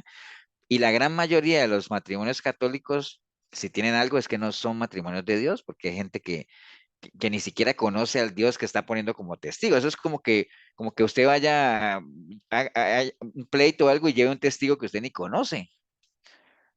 ¿Me entiende? O sea, uno tiene que llevar testigos que lo conozcan a uno, que den fe de que sí, ese es Ever Molina, y yo doy fe de que yo lo conozco y ¿me entiende? Pero llevaron un testigo que no lo conoce a uno. Entonces, un matrimonio poniendo a Dios como testigo, un Dios que uno no conoce, entonces, eso no tiene nada de Dios como tal. Entonces, en cuanto al matrimonio y la indisolubilidad que hablan ahí, de que el matrimonio es, oye, y lo que decía ahorita Mari, ¿no? O sea, ser divorciado en la Iglesia Católica es lo peor de lo peor. ¿Por qué? Porque el matrimonio para ellos, como un sacramento instituido por Cristo, tiene el carácter de indisoluble, ¿no? O sea, lo cual obviamente la misma Biblia habla de que sí hay razones por las cuales un matrimonio se puede romper, ¿no? Ok, bueno, eso es lo que tiene que ver con, estamos viendo esto de los sacramentos, obviamente ya, o sea, ahí obviamente sabemos que los sacramentos son propios de la Iglesia Católica, hay algunos que compartimos con el bautizo en agua, pero el bautizo en agua no es algo que a nosotros nos haga hijos de Dios como tal, sino creer y el nuevo nacimiento. ¿Cuáles son los dogmas sobre las últimas cosas? Bueno, de la muerte y su origen. La muerte en el actual orden de salvación es consecuencia primitiva del pecado. Bueno, ahí no tenemos bronca como tal en cuanto a que sí, espiritualmente uno muere cuando uno cae en pecado, ¿no? Entonces, entendiendo que la muerte es separación de Dios, entonces ahí no hay problema como tal. Y el origen del pecado, el origen de la muerte espiritual, pues se dio en Adán y Eva y todo lo que ya sabemos. Entonces, eso no hay problema. Después del 39 que habla del cielo, o el paraíso, las almas de los justos que en el instante de la muerte se encuentran libres de toda culpa y pena de pecado entran en el cielo. Digamos que, aunque no es muy explícito, porque debería más bien hablar de que en el momento de la muerte uno muera en una relación cercana y habiéndole entregado su vida al Señor y como tal, porque no es un lenguaje que se usa en la católica, pero digamos que en términos generales está alineado, o sea, ¿quiénes van a ir al cielo? Todos aquellos que en el momento en que mueran se encuentren libres de toda culpa y pena, o sea, que se encuentren en santidad, que no lo mencionan ahí, ¿no? Ya en el tema del infierno, tampoco tenemos mucha diferencia, ¿no? Aunque ustedes no lo crean, porque dice que el infierno es una posibilidad gracias a nuestra libertad. Nosotros tenemos la libertad de decidir si vamos para el cielo o vamos para el infierno. Dios nos hizo libres, ya sea para amarlo o para rechazarlo, ¿cierto? Entonces, así como a nosotros se nos presenta el cielo como un lugar donde va a haber plena comunión con Dios, Dios es el que va a alumbrar con su luz y todo eso, pues el infierno también se ve como un lugar de soledad, de división, de ausencia de amor. Entonces, ahí no hay bronca. No es que, digamos, nosotros tenemos que tener claro que los católicos creen en el infierno. Lo que pasa, ¿qué es lo que no creen ellos? Los que estuvimos ahí. Que van a ir Partamos al infierno. que nadie va para allá, ¿no? Y ahorita vamos a ver por qué. Eso es lo que no creen. Ellos creen en el infierno, sí, dicen que sí, hay dogmas, dice sí hay un cielo, comunión con Dios. ¿Quiénes van a ir al infierno? Los que decían irse para allá, bueno, todo eso, ahí no hay bronca, ¿no? Como tal. Entonces, no tenemos problema. Entonces, en el límite, Dios no condena a nadie al infierno, o sea, obviamente eso, estamos de acuerdo con eso. De cualquier manera, digamos, no se puede usar el infierno para convencer a las personas que crean en Dios. Es una recomendación válida, uno no debería creer en Dios por miedo a ir al infierno, uno debería más bien creer en Dios por un concepto de fe y de amor propio hacia la persona de Él, y ese amor y esa fe propia hacia Él nos libra de ir al infierno, pero no es que le vendan a uno el terror de ir al infierno y por eso uno crea en Dios, porque la gente, y hay mucha gente así, ¿no? O sea, hay mucha gente que se abstiene, y digo se abstiene de pecar por miedo al infierno, pero acuerde que la abstenencia es dejar de hacer algo que yo quiero hacer, ¿no? O sea, no es lo mismo que vivir en santidad. Entonces, en cuanto a esto en cuanto a estos de las últimas cosas, no hay mucho problema. La muerte, obviamente, consecuencia del pecado, está bien. Hay un cielo donde todo el que esté libre de pecado va a ir. El problema no es que se crea en el cielo, no, sino que según ellos todos van para el cielo. El infierno, sí hay un lugar de tormento y como tal, donde Dios no manda a nadie para allá, sino que cada uno decide irse para allá. El tema es aquí en el tema del purgatorio, ¿no? ¿Qué es lo que se habla del purgatorio? Las almas de los justos que al instante de la muerte, oiga lo que dice ahí, las almas de los justos que en el instante de la muerte estén agravadas por pecados veniales o por penas temporales debido al pecado van al purgatorio, porque el purgatorio es un estado de ¿qué? De purificación. Entonces ahí cuando yo vi esa definición dije, bueno, ¿y qué son pecados veniales? No sé si alcanzaron a leer, pero ¿han oído hablar de los pecados veniales? No. Sí, No. ¿Qué, No, qué saben ustedes de los sí. pecados veniales? De los pecados veniales es como cuando la persona miente por necesidad y pues Dios lo perdona porque era una necesidad tener que mentir. No matar. ¿Qué es lo contrario? ¿Cuál es el contrapeso a los pecados veniales? Pecados no de muerte. No, no, pero en la Iglesia Ujú. Católica, sí, los pecados veniales, digamos que en el caso nuestro son los de no de muerte, pero en la Iglesia Católica están los pecados veniales y están en la otra lista de pecados No capitales era. veniales. capitales, eso, Karina, los pecados Ujú. capitales, ¿de acuerdan? Vamos a ver eso. Entonces, los pecados veniales, como decía Elsa, aquí está la definición, ¿no? El pecado venial son pecados leves, ¿no? Pecados leves, ¿no? Dice, es el que obviamente deja que la caridad siga existiendo en el hombre, por lo tanto no rompe la alianza con Dios. Y hay algunos ejemplos de pecados veniales que para entenderlo es lo que decía Milena, ¿no? Posiblemente es lo que nosotros conocemos como pecados que no son de muerte, que contristan al espíritu, pero que no nos rompe la relación con Dios, ¿no? En definición podemos estar muy cercanos, pero cuando uno ve la lista de pecados veniales, por ejemplo, que yo vi esta lista en internet de los pecados veniales, por ejemplo, dice decir una mentira piadosa. Está bien, pues puede ser beber licor en exceso. Ahí ya hay problema porque la Biblia habla de que los borrachos no van a ir al cielo. Tener malos pensamientos dentro del consciente. Mm, gritar a una persona. No, bueno, sí, está bien, gritar a una persona sí es un pecado no de muerte, porque si no todo el mundo iría al infierno. Robar por necesidad. Robar es robar. Dedicar un tiempo a la pereza, a la flojera. Tener relaciones antes del matrimonio. Tener relaciones sexuales con muchas mujeres. O sea, eso ya no tiene nada de venial, ¿no? ¿Me entiendes? O sea, nada que ver. Porque si uno ve los pecados capitales, por ejemplo, ¿cómo va a ser más grave la gula que tener relaciones antes del matrimonio? Imagínense, si la gula fuera un pecado de muerte, no, hombre. Sobre todo aquí en Costa Rica, que en Costa Rica tenemos un problema de obesidad serio. ¿No? La avaricia, la pereza, la ira, la envidia, la soberbia, estos son pecados capitales. Se le llaman capitales porque para la Iglesia Católica son pecados de muerte. ¿Y por qué le llaman capitales? Porque estos 7 que ustedes ven ahí son como la base de muchos otros pecados, ¿no? Ahí tal vez la soberbia, sí, la soberbia es la base de muchísimos pecados, la envidia, la ira. Bueno, uno podría decir, la gula no estoy tan seguro, ¿no? Pero esos son los pecados veniales. Entonces, los que caigan en este tipo de pecados, ¿para dónde van? Para el purgatorio, Para ¿no? el purgatorio. Entonces, imagínense, y ahí entran muchísimo más, porque si estos son los capitales, entonces la gente está confiadísima, así, claro, hay un infierno para allá, hay un cielo, está bien, pero está el purgatorio, ¿ah? Que salvada, está el purgatorio, que es un lugar de purificación, donde la gente se purifica ya sea porque comienzan a interceder acá, ¿no? ¿Qué es el limbo? Ánimas del purgatorio, hacer misas y hacer novenas, ¿para qué? Para que eso es como una sala de espera, ¿no? Yo me imagino el purgatorio como que uno va a entrar allá y le dice, no, te esperen en esa sala ahí, a ver, y uno espere y espere ahí hasta que después viene San Pedro y dice, hey, siga, que ya pagaron o ya rezaron lo suficiente. Entonces nadie va a ir al infierno, ¿El nadie va al limbo qué es? infierno. ¿Perdón? ¿El limbo qué es? Es que el limbo, digamos, el limbo, a ver, la Biblia lo que habla es del Seol, o habla de un lugar, digámoslo así, donde cuando uno muere, uno va allá, que es el lugar donde reposan los muertos. En el Seol, cuando uno estuvimos viendo la parábola del rico y Lázaro, sabíamos que dentro del mismo Seol hay 2 lugares, que está dividido por un gran abismo. Un lugar que le llaman el seno de Abraham, los judíos, que es un lugar de reposo donde duermen y descansan, están ahí dormidas todas las almas de aquellos que murieron con Dios, digámoslo así. Y hay otro lugar de tormento, digamos, de intranquilidad, donde también están todos los que han muerto, pero sin Cristo, pero están ahí esperando obviamente que el Señor venga, porque cuando el Señor venga dice que los que murieron en Cristo resucitarán primero en cuerpos gloriosos como tal, y los que no, obviamente murieron con Cristo, pues ellos, ya hay un lugar para ellos como tal, ¿no? Entonces, el limbo podría ser ese mismo lugar, aunque la Biblia habla más de Seol o el Hades como tal, ¿no? Pero es ese lugar.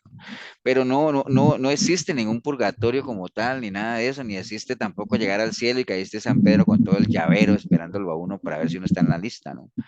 Nada de eso. ¿No? ¿En qué momento se revisa si uno está en la lista o no?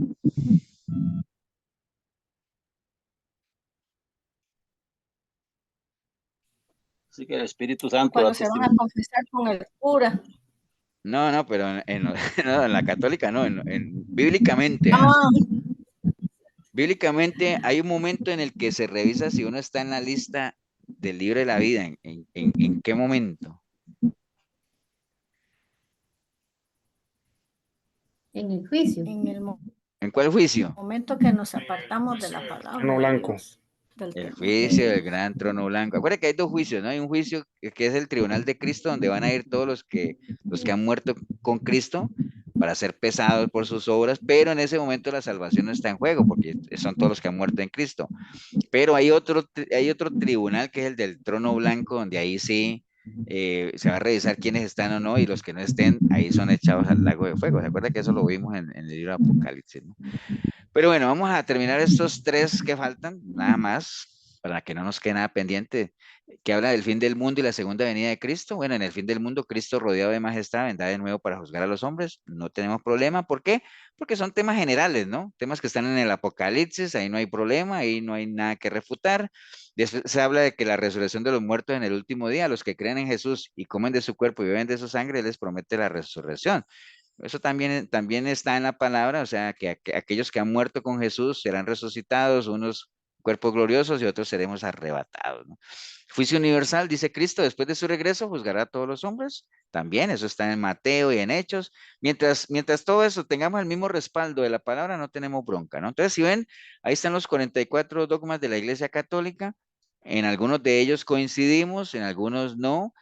Más que todo, donde se comienzan a ver problemas cuando entramos en problemas ya de organización de la iglesia como tal, y el papa, y cosas que son propias de la iglesia católica, pero todo en lo que coincidimos de respaldo bíblico no hay mayor discusión. ¿Por qué? Porque la fuente es la misma, el respaldo es el mismo, o sea, lo que pasa, la gran conclusión de esto es que muchos de los dogmas católicos no deberían ser dogmas, sino que son verdades absolutas que están en la palabra, ¿no? Como tal. Entonces no necesitamos que ninguna autoridad eclesiástica nos las imponga, porque ¿cuál es la autoridad nuestra? Cristo. Cristo. Cristo. Digamos que sí, pero ¿en qué nos ceñimos nosotros, La digamos, en palabra. la En la palabra? O sea, palabra. sí, ustedes dirán, sí, pero es que Dios y su palabra no son. Sí, pero para ser más así precisos, nosotros nos regimos bajo la autoridad de la palabra de Dios. Obviamente entendemos que Dios y su palabra uno son, ¿no? Pero ahí es donde está todo, o sea, no necesitamos que nadie nos diga si creer o no creer, simplemente con que usted se meta en la palabra, por eso es que la palabra recomienda escudriñen las escrituras, porque ahí está la vida eterna y ellas le van a dar testimonio a ustedes de que todo es verdad, o sea, de que todo esto que hablamos hoy, de lo que creen los católicos, si ellos escudriñaran las escrituras no necesitarían ningún dogma, sino que la misma escritura les confirmaría que todo eso es verdad, ¿no? ¿Me entienden? Entonces, por eso no necesitamos ningún dogma. Bueno, eh, vamos a orar, vamos a darle gracias a Dios. Despídenos, Elsa, ahí con una oración, ¿vale? Sí, pastor. Amante y Padre Dios, en este momento no tengo más que agradecerte infinitamente, Padre Santo, por tu amor, porque nos concede, Señor, ese privilegio de que nos reunamos para aprender más de ti, Señor, a través del pastor, Padre Santo, quien nos trae la enseñanza de tu palabra, Padre Santo. Agradecida, Padre bendito, por este día que nos diste, Padre Santo, por esta noche que nos tienes preparada para el descanso, Señor, de nuestro cuerpo, Señor, ya que hemos recibido también ahora de tu palabra, Padre Santo, para que seamos nosotros llenos también de tu espíritu, de tu palabra, y conocerte, Padre bendito, cada día más, Señor, y poderte amar más, Padre Santo. En el nombre de tu Hijo amado Jesús, Señor, te agradezco infinitamente por todo, Padre bendito. Gracias mil, Padre Santo, por todos los que estuvimos reunidos, Señor, por la enseñanza, y solamente, mi Dios amado, darte las gracias, Padre Santo. En el nombre de tu Hijo amado Jesús, Señor, amén y amén. Amén. Amén.